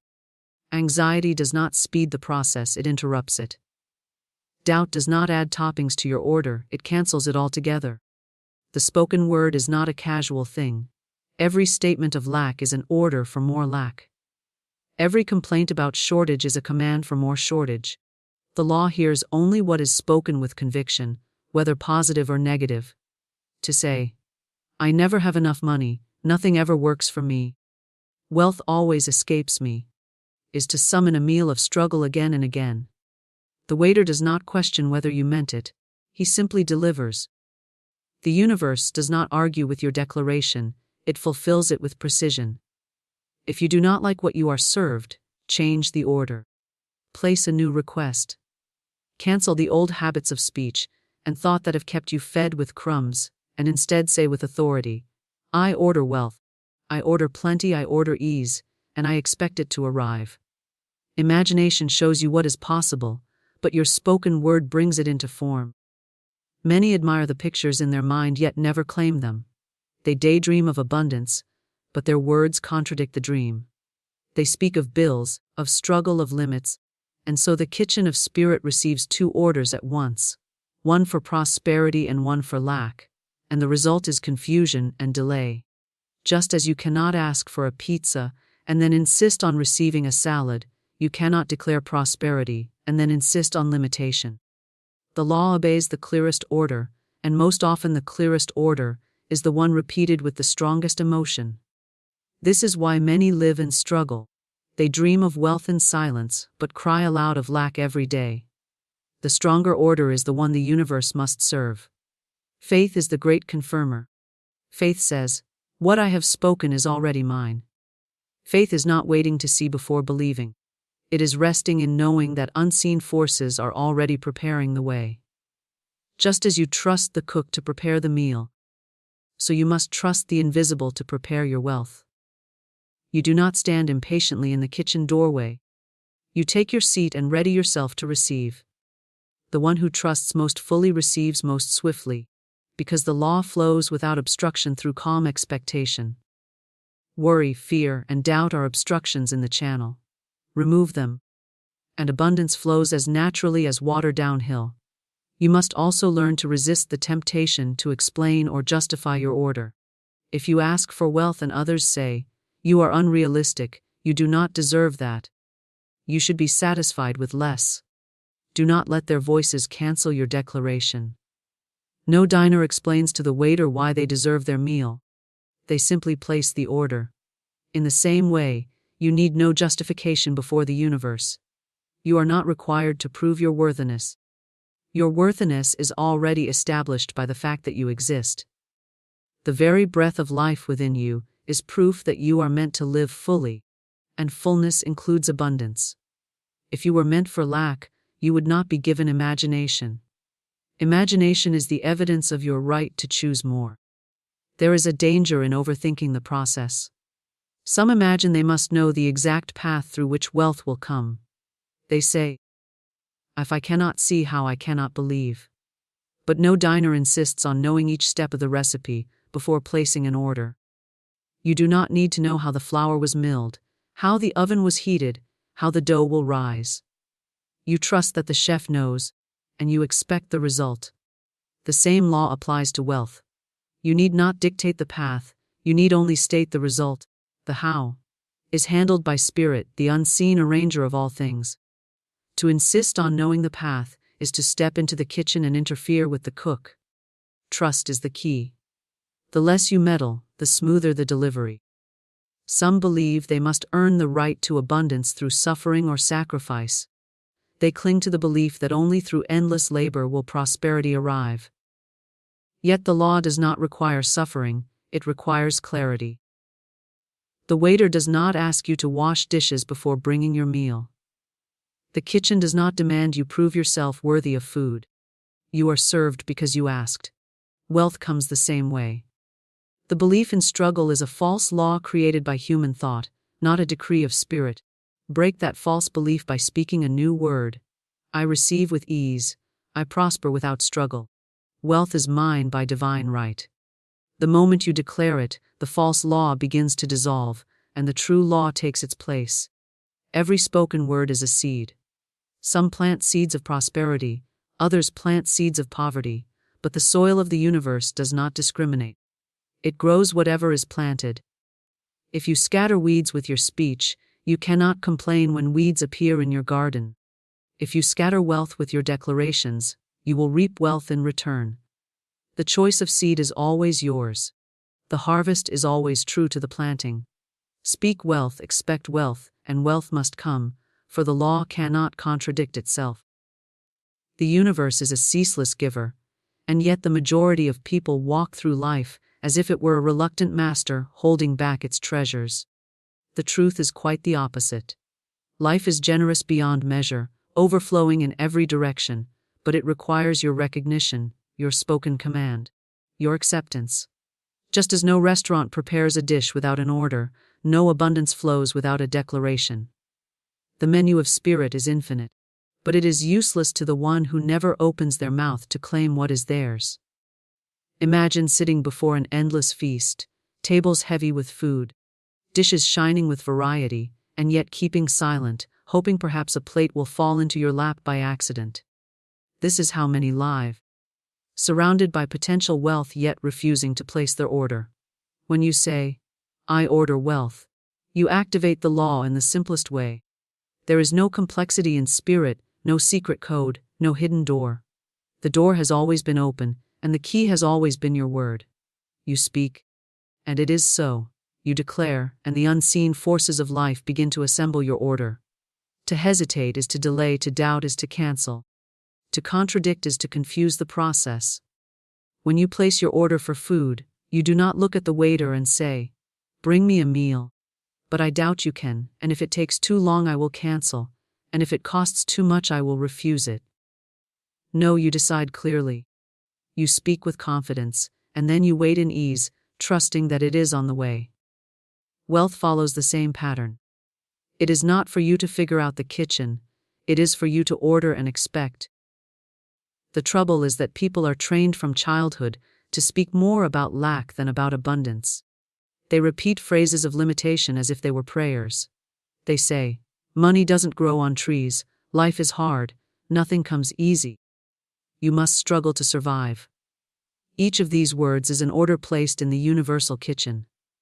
Each phrase is a seed sown in the garden of the unseen. And so the waiter brings more struggle, The soil grows more weeds of limitation, and the soul continues to wonder why its plate is always bare. The answer is not that supply is scarce, but that the orders have been mistaken. The remedy is not to complain of hunger, but to speak a new word, one of abundance, prosperity, and ease. Imagination is the great preview. Spirit whispers possibilities through the pictures you see in your mind. When you imagine yourself in wealth, in freedom, in joy, it is not fantasy but guidance. It is the menu being shown to you. The tragedy is that many see the menu and call it a dream rather than a choice. They look at the picture of abundance and say, "That is too much for me. I could never order that, it is reserved for others." And so they never claim what was already theirs. If you can imagine it, it exists in potential. And if it exists in potential, it is waiting to be spoken into form. The only requirement is your command.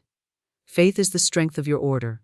To say, "I order wealth," with fear in your heart is like whispering your request to a noisy room.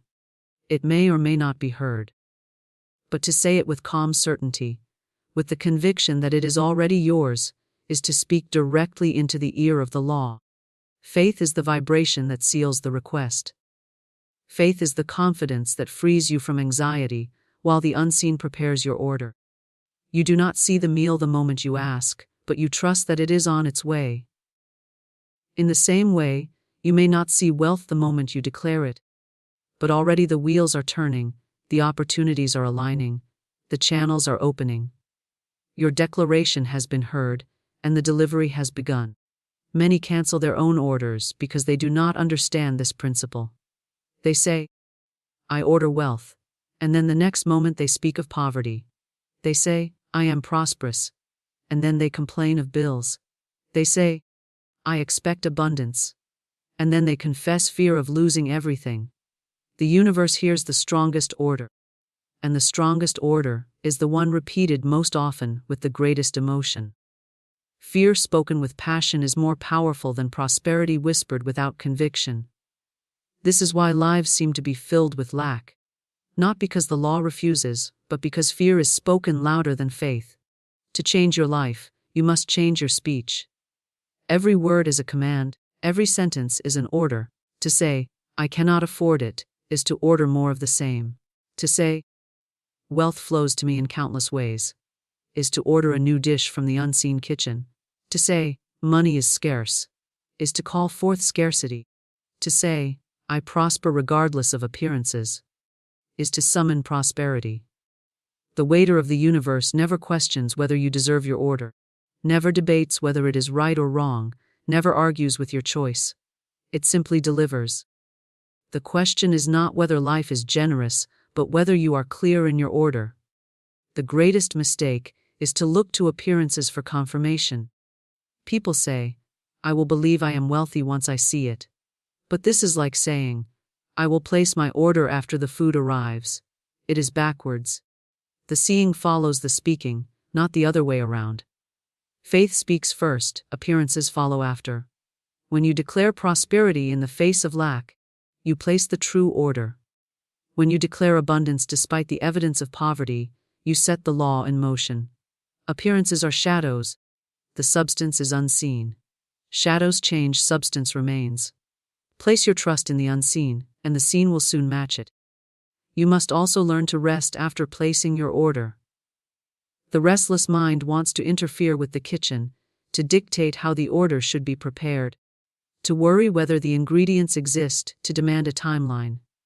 But the one who trusts simply orders, and then waits with joy. They fill their time with gratitude, with expectation, with readiness to receive. They do not hover in anxiety, they do not rehearse their doubts. They do not cancel their request with fear. They rest in the knowledge that what they have spoken is already on its way. This rest is not laziness. It is power. It is the calm that keeps the channel open and allows supply to flow freely.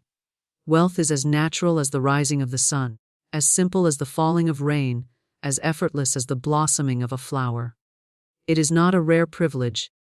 It is the natural state of life when you align with the law. The tree does not beg for fruit, it simply expresses what is within. The river does not plead for water, it flows because it is its nature. You are no different. Wealth is not something added to you. It is something expressed through you when you allow it. And allowance begins with the spoken word clear, confident, unwavering. The law of life is exact, and it cannot fail, yet people live as though it were uncertain, as though blessings might arrive only by luck or by chance. In truth, there is no such thing as luck. There is only law, and the law gives each according to their word. What you declare with confidence becomes the form that appears. What you continually affirm, whether of wealth or of lack, becomes the reality that sits before you. The universe is impartial. It is like a faithful waiter, serving without judgment. Never questioning whether your request is wise, never refusing because it seems too large, never withholding because it doubts your worthiness. It does not argue, it delivers. The only question is whether you are clear in your order, whether you speak with faith or with fear, whether your words call forth prosperity or limitation. Imagine once again the simple act of ordering a meal. The menu is before you, filled with endless options. You choose, you declare, and then you wait in ease. You do not ask the waiter to bring you something small because you feel unworthy of a full plate. You do not say, "Bring me whatever you think I deserve." You make your choice, and you expect to be served. The same law applies to wealth. You must choose, you must declare, and you must expect. Yet so many refuse to choose. They look at the menu of life and say, "I will take whatever comes." And then they are surprised when they receive crumbs instead of a feast. Others choose but then immediately doubt, changing their order again and again until nothing arrives. The law cannot deliver a confused order. It responds only to clarity, spoken with assurance. Every thought is a silent request, every word a formal order. When you say, "I cannot afford it," you have just placed an order for more lack. When you say, "Wealth flows to me now," you have placed an order for abundance. When you say, "Nothing ever works out," the kitchen of the universe begins preparing another dish of disappointment. When you say, "Everything is working for my good, prosperity is mine," the invisible servants of law begin assembling a banquet of blessings. Words are not empty. They are creative forces, and they shape the very conditions of your life. Imagination provides the vision, but the word seals the order. To picture wealth in your mind is the beginning, but unless you speak it into form, the image remains a possibility, never a reality. Imagination is spirit's way of showing you what exists in the warehouse of supply. If you can imagine it, then the ingredients are already present. But the chef does not begin cooking until the order is placed. In the same way, the infinite waits for your command. Dreams without declarations are like menace admired but never spoken aloud. The food is there, the supply is ready, but nothing comes to the table until the word is given. Faith is the guarantee. Faith says, "What I order is already mine." It does not ask how. It does not demand to know the path, it simply knows that the law is perfect and unfailing. Just as you do not doubt that the oven is hot. Just as you do not doubt that the cook understands how to prepare a meal. So you must not doubt the ability of the universe to fulfill your request. The form is not your concern. You do not instruct the chef on how to mix the dough. You do not insist on watching the sauce spread. You do not demand to see the toppings laid out. You trust the kitchen to do its work. In the same way, you need not dictate how your wealth will appear. It may come through business, through opportunity, through gifts, through sudden ideas, through unexpected doors. The path is not yours to control. Your task is to declare and to expect. Many delay their good by staring at appearances. They say, "I will believe in wealth once I see it."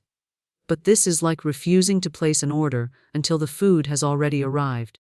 The law does not work that way. First the word, then the manifestation. First the order, then the delivery. Faith speaks in advance. Appearances follow after. To wait for evidence before declaring is to wait forever, for the evidence can only appear after the word is spoken. To declare wealth in the face of lack is the act of power. To speak prosperity when bills surround you is the true command of faith. Appearances are shadows, they have no substance except what you give them. Substance is unseen, waiting to take form through your declaration. The one who complains of hunger, yet never orders, cannot blame the restaurant. The one who speaks endlessly of poverty, yet never declares wealth, cannot blame the law. The responsibility is yours. You are the chooser. You are the declarer, you are the commander. Life does not choose for you, it reflects you. It does not decide on your behalf, it waits for your decision. If you live in lack, it is not because abundance was withheld, but because your word withheld it. If you live in plenty, it is because your word called it forth. The law does not discriminate, it obeys. The danger lies in careless speech. Many speak without thought, repeating phrases of limitation as if they were harmless. They say, "I'm always broke, money slips through my fingers, life is unfair, nothing comes easy." They believe these are casual statements, yet each one is an order sealed by emotion. The law takes them as commands and delivers accordingly. Then they wonder why their table is filled with lack. If they only realized the power of their words, they would guard their speech as a treasure. They would refuse to declare anything they do not wish to see. They would speak only of wealth, of prosperity, of plenty, of success, knowing that each word is a seed sown in the soil of the unseen. You must learn to speak as if the wealth were already here. You must declare with joy, with certainty, with gratitude. Gratitude is the seasoning that quickens the order. To say, "I thank the universe for my wealth," is to declare that it is already yours.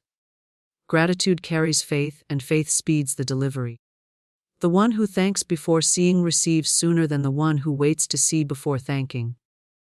Gratitude is the song of certainty, the fragrance of faith. It says, "The order has been placed, the meal is already mine, I rejoice in it now." A wealth is not about struggle or strain. It is about alignment with law. The tree does not labor to produce fruit, it simply expresses its nature. The river does not force itself to flow. It simply moves because it is its essence. You do not need to wrestle wealth from the hands of the universe. You need only to declare, to align, and to receive.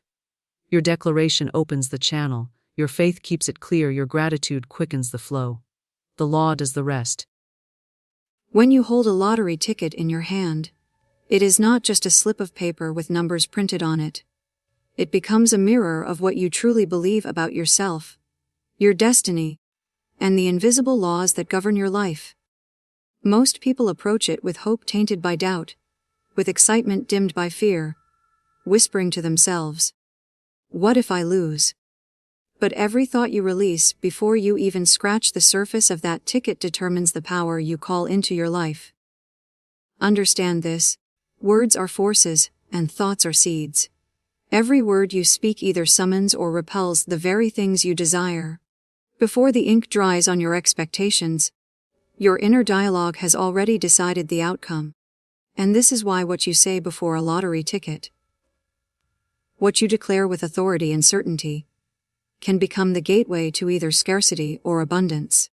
Think about how most people treat chance. They imagine that luck is random, that fortune is blind, and that wealth lands only on the few who are chosen. But the truth is far different. You are not at the mercy of luck. You are at the mercy of your own consciousness. Every time you affirm lack, every time you whisper, "I never win," every time you dismiss your worthiness, you are writing your own losing ticket long before you purchase one. This is not about gambling. This is not about statistics. This is about aligning with a principle far greater than numbers, the law of expectancy. What you expect, you draw closer. What you fear, you keep alive. What you boldly claim, you set in motion. When you stand in front of a lottery counter, you are not just buying a ticket. You are making a declaration about who you are, what you deserve, and what you believe is possible. The words you say before you hold that ticket matter more than the numbers that appear on it. Those words vibrate, they carry force, and they echo into the unseen dimensions that govern visible results. The person who mutters, "I'll probably lose, but let me try," has already surrendered their power. The person who speaks with clarity and conviction. I am aligned with wealth. I am open to receive. I stand in the flow of abundance. Calls forth a reality that matches their courage. This is why so many never taste victory. They live in contradiction. Desiring wealth but affirming defeat, wishing for freedom while declaring bondage. The universe listens not to their desires, but to their declarations. And every declaration is a seed planted in the soil of destiny. So when you stand before that ticket, recognize the moment for what it is: a test of alignment. A chance to wield the authority of your own voice. Do not squander it with doubt. Do not poison it with fear. Instead, say the words that match the life you are ready to live. Words carry power, speak wealth, not doubt. This truth is far deeper than casual advice. It is a fundamental law that governs the way your life unfolds. Every word that leaves your lips carries an invisible weight. It does not simply vanish into the air once spoken. It imprints itself on your subconscious mind. And through that subconscious mind, it directs your steps, influences your opportunities, and shapes the circumstances you encounter. The spoken word is like a seed cast into the soil of your existence. Some people scatter seeds of poverty and despair without realizing it, while others consciously plant seeds of abundance and possibility. Over time, the harvest of your life reflects the quality of the words you chose to release. Most people underestimate how much power is hidden in what they casually say. They treat words as disposable, tossing them out without intention, without care, without any recognition of their long-term effect. They say, "I never have enough. Nothing ever works for me." Or, "I'm just unlucky." And then they wonder why the very pattern of their life reinforces those same limitations. They think life has been unfair, but in reality, their words have been working faithfully to build a world that matches their own declarations. Doubt spoken aloud becomes a command, and that command is carried out in ways both subtle and profound. When you speak wealth, you are not just playing with empty affirmations. You are setting into motion a vibration, an energetic frequency that attracts circumstances, people, and opportunities that align with the substance of your words. To speak wealth is to declare, "I am ready. I am worthy. I am open to receive." These are not phrases of desperation, they are statements of identity. They shift your inner dialogue from lack to sufficiency, from fear to trust, from smallness to expansion. The moment you say them, you are rewriting the script of your own reality. Consider how quickly a careless word can take root. Someone says, "I can't afford it," not realizing that those words program the subconscious mind to reinforce limitation. The mind will then search for proof to validate that statement. Bills will feel heavier, opportunities will appear out of reach, and even sudden windfalls will vanish quickly, because the internal belief tied to those words ensures the person will continue living in lack. By contrast, when someone speaks with authority, money flows to me in expected and unexpected ways. Their subconscious mind begins seeking alignment with that reality. Ideas, connections, and insights that were once invisible start becoming clear. Doors that seemed locked begin to open. The difference lies not in chance, but in choice. The choice of words spoken over one's life. The reason words carry such power is because they bypass logic and embed themselves directly into the deepest layers of your being. You may think you are simply talking, but your words are also instructing your emotions, training your energy, and sculpting your destiny. Every time you speak doubt, you train your nervous system to expect disappointment. Every time you speak wealth, you train your entire being to anticipate prosperity. This anticipation is not passive. It changes your posture, your decisions, your risks, and your courage. It leads you to act in ways that naturally align with growth rather than contraction. It is also important to recognize the difference between speaking wealth from a place of fear and speaking wealth from a place of authority. Fearful speech sounds like begging. "Please let me win. Please give me something." It comes from a vibration of lack, and that vibration cannot magnetize abundance. Authoritative speech, however, sounds like command.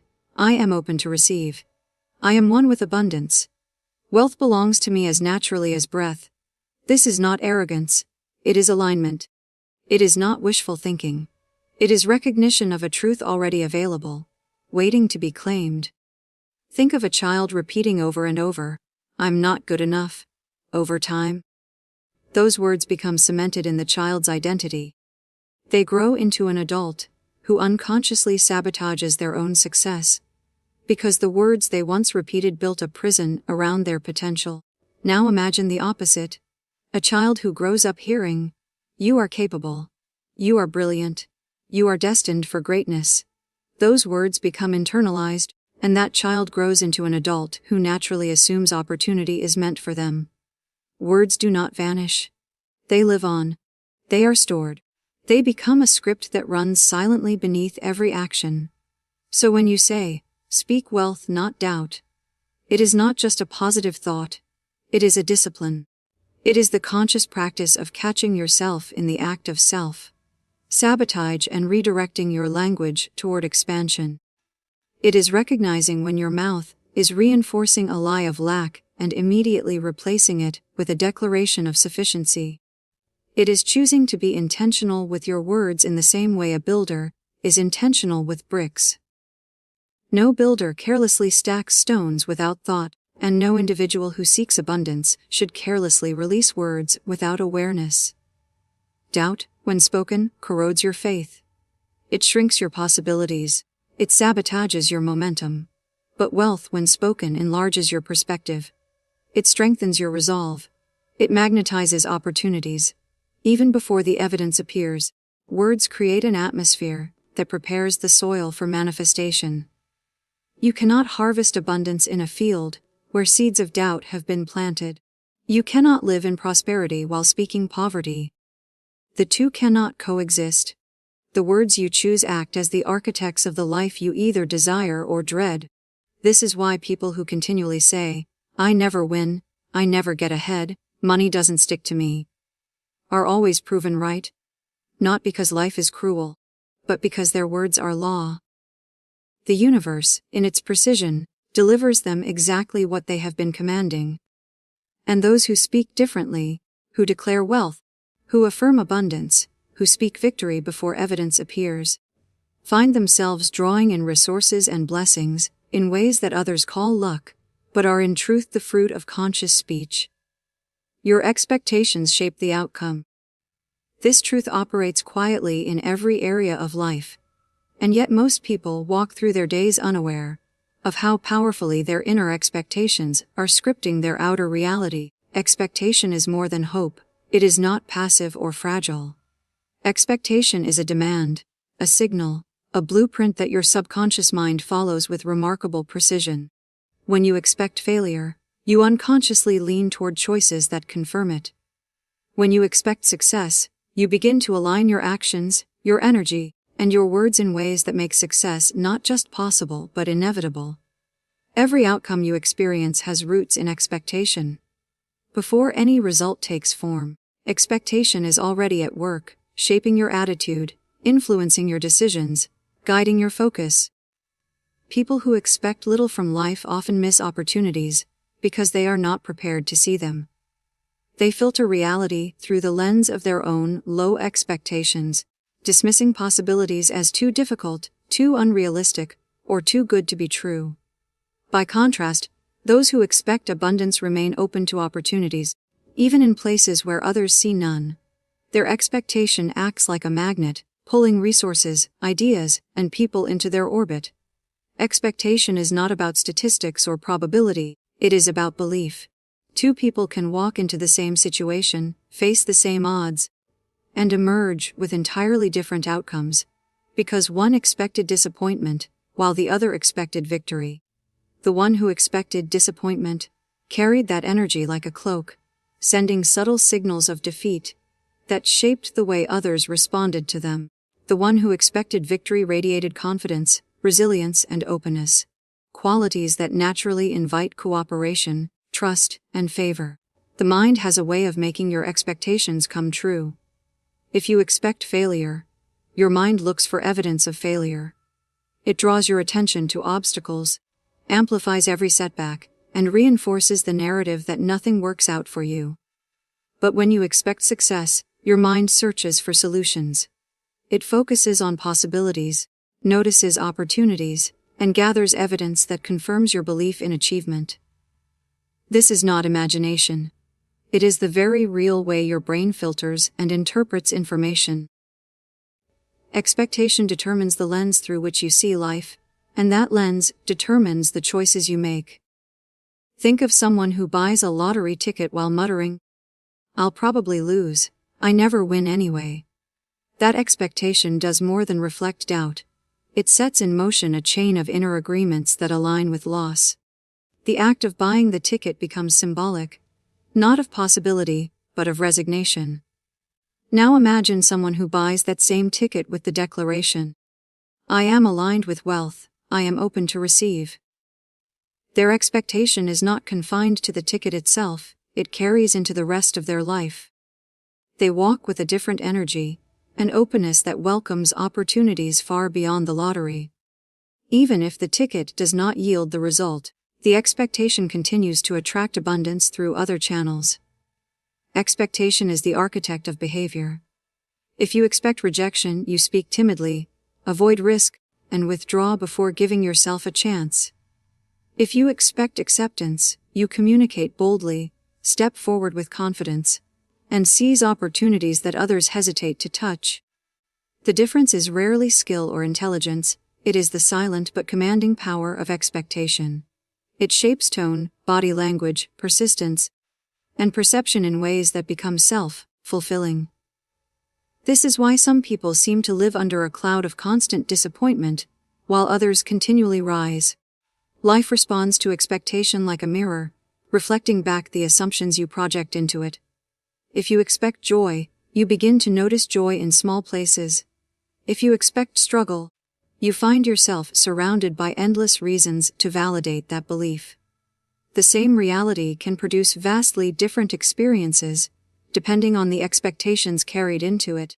Expectation also sets boundaries around what you allow yourself to receive. If you expect small gains, you settle for less than you deserve.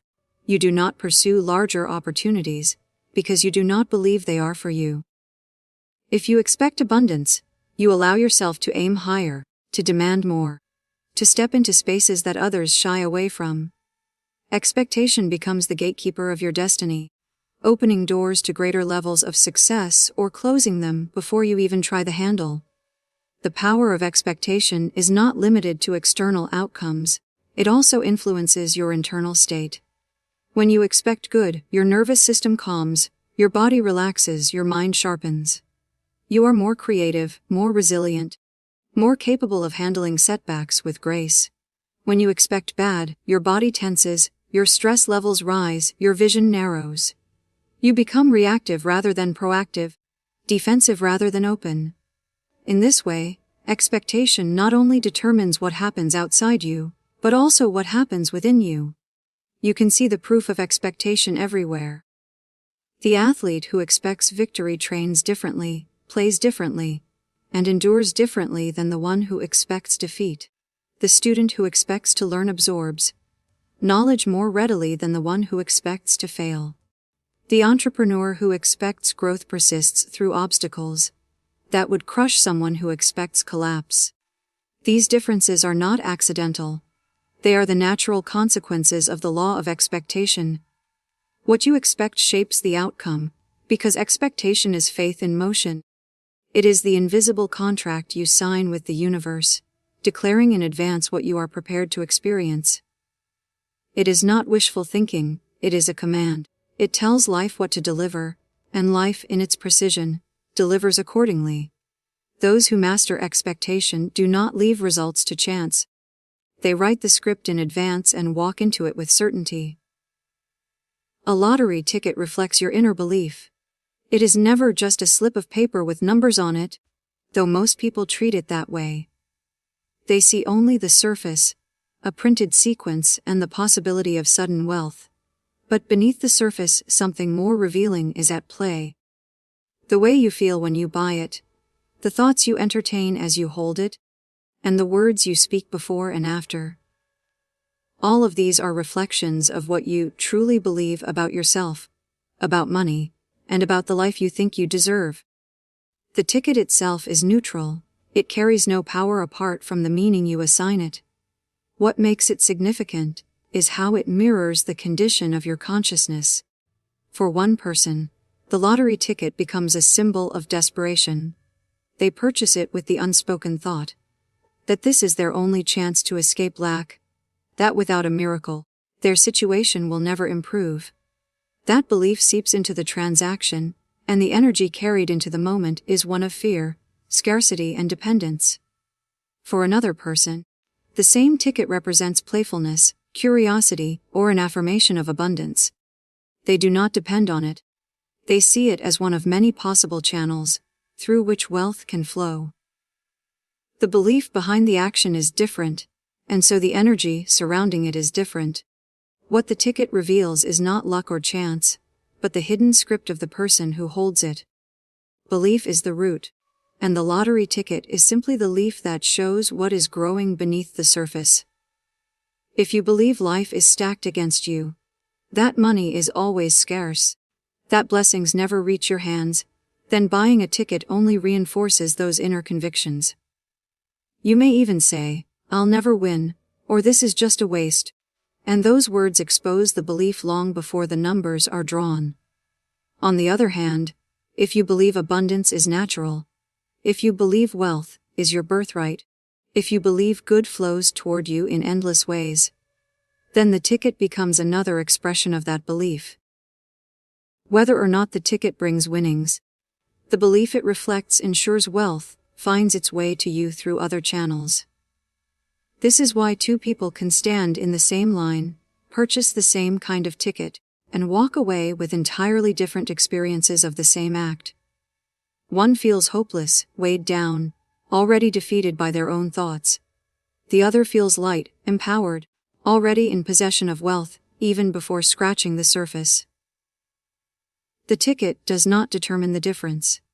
The numbers do not determine the difference. The inner belief each carries into the moment does.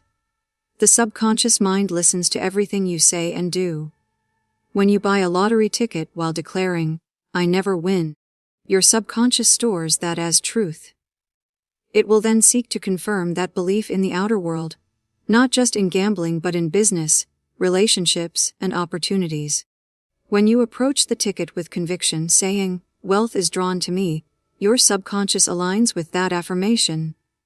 It becomes more open, more alert, more willing to notice possibilities and act boldly on them. The ticket becomes a test, a moment that shows whether you are living in alignment with lack or with abundance.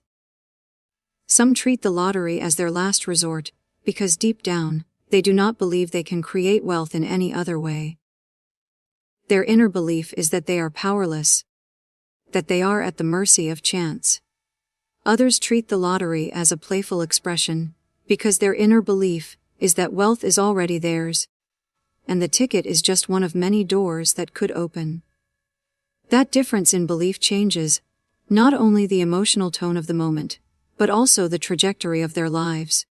Belief shapes behavior, behavior shapes opportunities, and opportunities shape outcomes. It is not the ticket itself that holds the secret, it is the energy you project onto it. The lottery ticket cannot override your inner belief. If you carry a belief in scarcity, the ticket will echo scarcity. If you carry a belief in abundance, the ticket will echo abundance. This is why some people who win large sums through chance quickly lose it all. They never shifted their inner belief. Their outer world expanded for a moment, but their inner world was still rooted in lack. The subconscious mind, loyal to the inner belief, dismantled the outer gain to bring life back into alignment with the deeper conviction. Belief is always the deciding factor.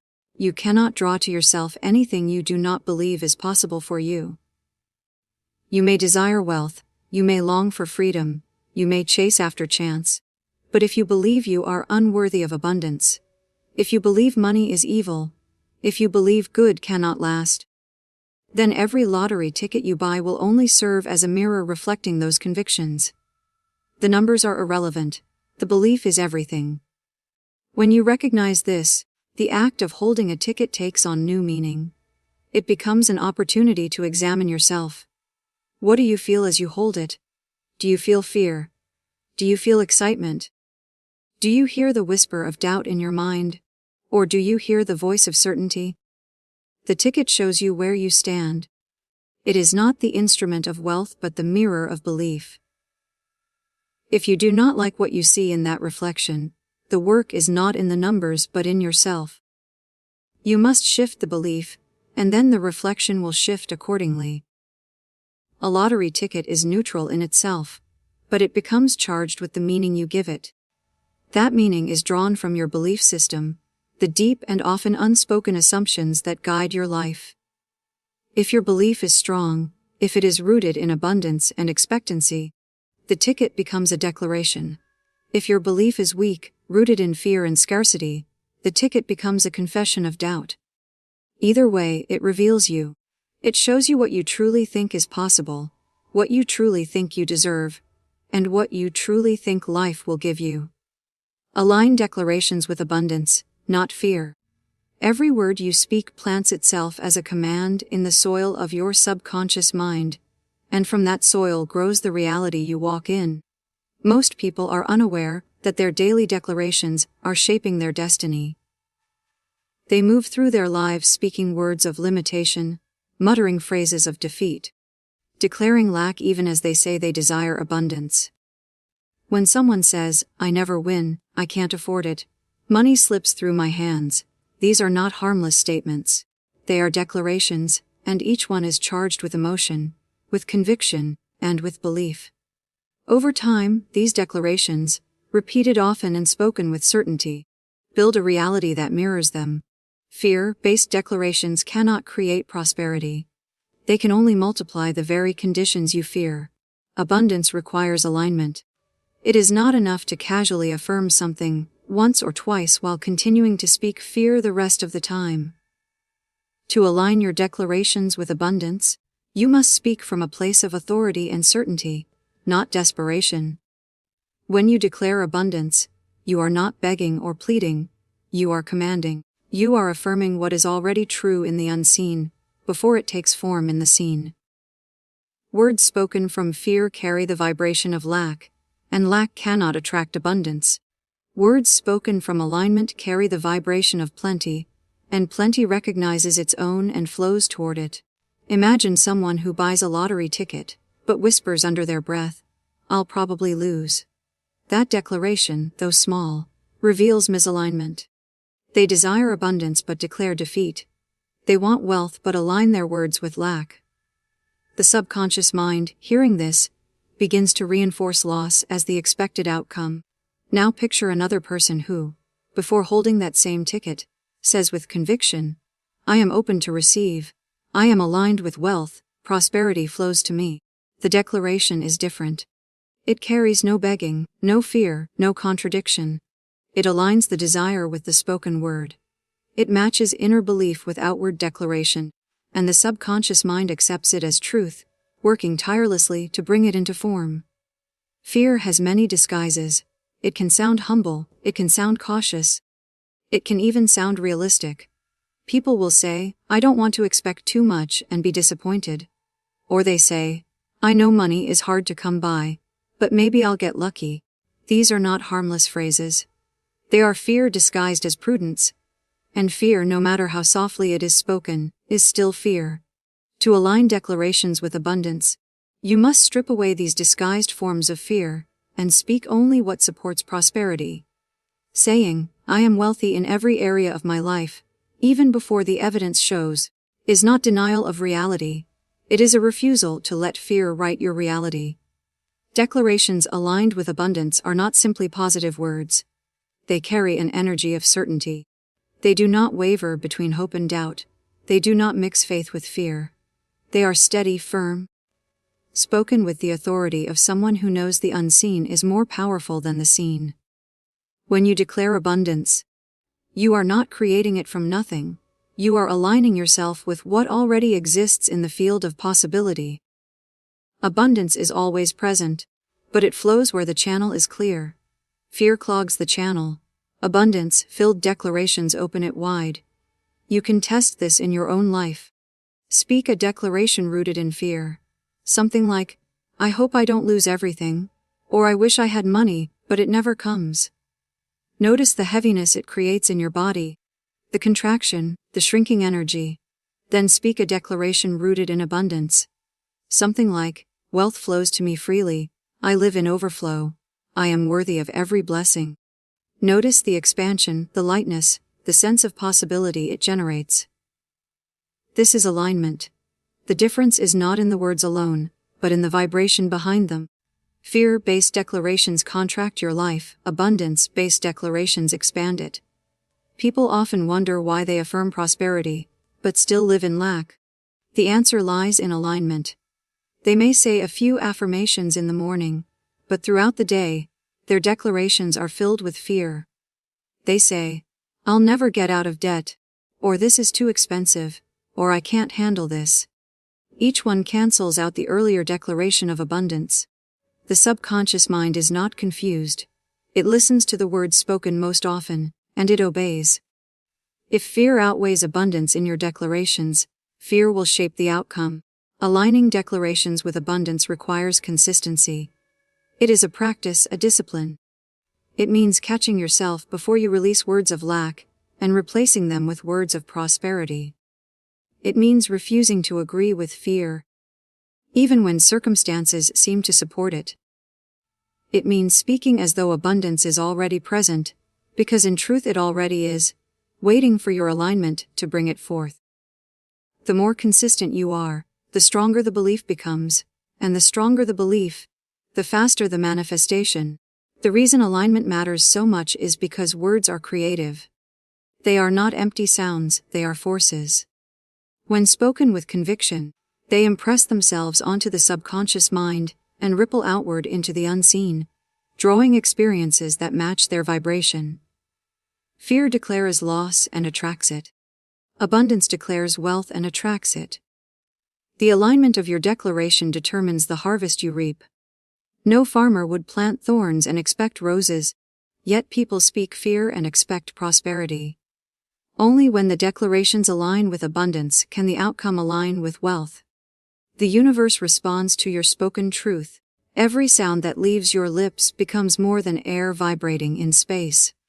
It becomes a command, a decree, a signal broadcast into the unseen laws that govern the visible world. The words you speak are not accidents, they are living forces, and they do not disappear once they are uttered. They imprint themselves into the fabric of reality, carrying the essence of the belief behind them. When you speak truth rooted in faith, in worthiness, in abundance, the universe aligns itself with your declaration. When you speak truth rooted in fear, in doubt, in unworthiness, the universe also aligns itself with that. It does not judge between the two, it simply responds. Most people underestimate this power. They believe their words are casual, fleeting, without weight. They joke about poverty, complain about lack, repeat phrases of defeat, and assume that nothing comes of it. But every spoken word sets a chain of energy in motion. A careless phrase like I never win or life is always hard becomes an instruction. And the universe fulfills it with precision. The spoken truth acts as law, shaping circumstances, and pulling into your experience events that mirror your declarations. This is why some people seem to move from one disappointment to another. Their speech has built a reality of disappointment. Others seem to live in a continual flow of opportunities and blessings, because their speech continually calls it in. Spoken truth is powerful, because it bypasses mere thought and takes on form. Thoughts remain within the mind until they are given breath, but once words are spoken, they carry vibration. That vibration interacts with your own subconscious mind, and with the larger field of energy that surrounds all life. When you say, I am open to receive, you are not merely stating a preference, you are activating a frequency that draws opportunities toward you. When you say, nothing ever works for me, You are also activating a frequency, one that repels possibility and reinforces stagnation. The universe responds to whichever truth you have chosen to affirm. Your spoken truth reveals what you truly believe. You may say you want wealth, but if your daily speech is filled with declarations of struggle, your spoken truth outweighs your desire. The universe is not moved by your longing, it is moved by your declaration. What you consistently give voice to becomes the truth the universe accepts as your request. If you declare I am always broke, you are making a request for more experiences of being broke. If you declare money flows to me easily, you are making a request for experiences that confirm that statement. The universe does not hesitate or delay. It simply delivers the reality that corresponds to your spoken truth. Think of the person who holds a lottery ticket and laughs nervously, saying, I never win, but maybe this time I'll get lucky. The truth they have spoken is not the hope, but the doubt.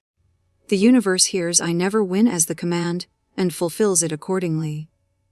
Now think of the person who holds the same ticket, and says with quiet certainty, wealth flows to me in countless ways, and this is one channel among many. Their spoken truth is not desperation but alignment. The universe hears the vibration of certainty, and begins arranging circumstances, not only with the ticket but across their entire life, to confirm that declaration. This is not about superstition or magical thinking. It is about understanding how deeply connected your speech is to the reality you inhabit. Words spoken repeatedly, and with conviction impress themselves onto the subconscious mind. The subconscious then directs your behavior, your perception, and your focus in ways that make your declaration real. At the same time, those words vibrate outward, interacting with the field of possibility, drawing people, events, and outcomes that match them.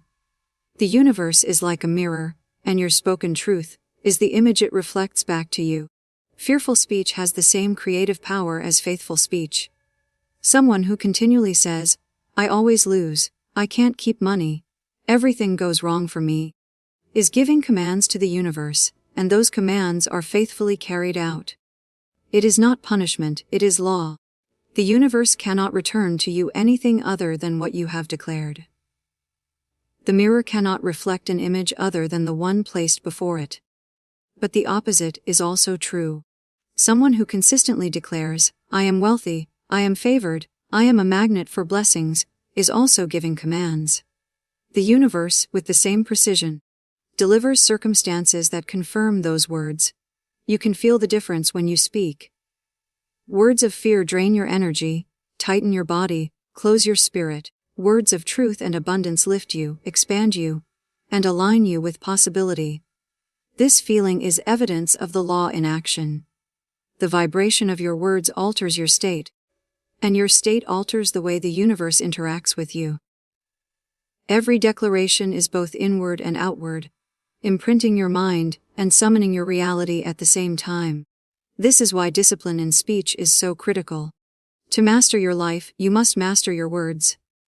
You cannot afford to speak casually about lack, defeat, or despair, because the universe does not treat those words as jokes.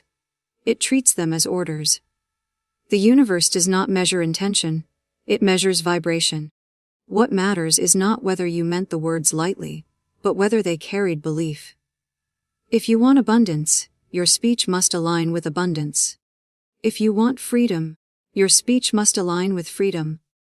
To speak otherwise is to divide your energy, sending mixed signals that produce confusion and delay. The universe is impartial. It is not swayed by emotion or desperation. It responds only to truth spoken with conviction. If your spoken truth is rooted in fear, it delivers more of what you fear. If your spoken truth is rooted in faith, it delivers more of what you desire. This is why those who complain continually experience more reasons to complain, while those who declare gratitude experience more reasons to give thanks. The universe is not random, it is exact. It listens to your voice, not your wishes.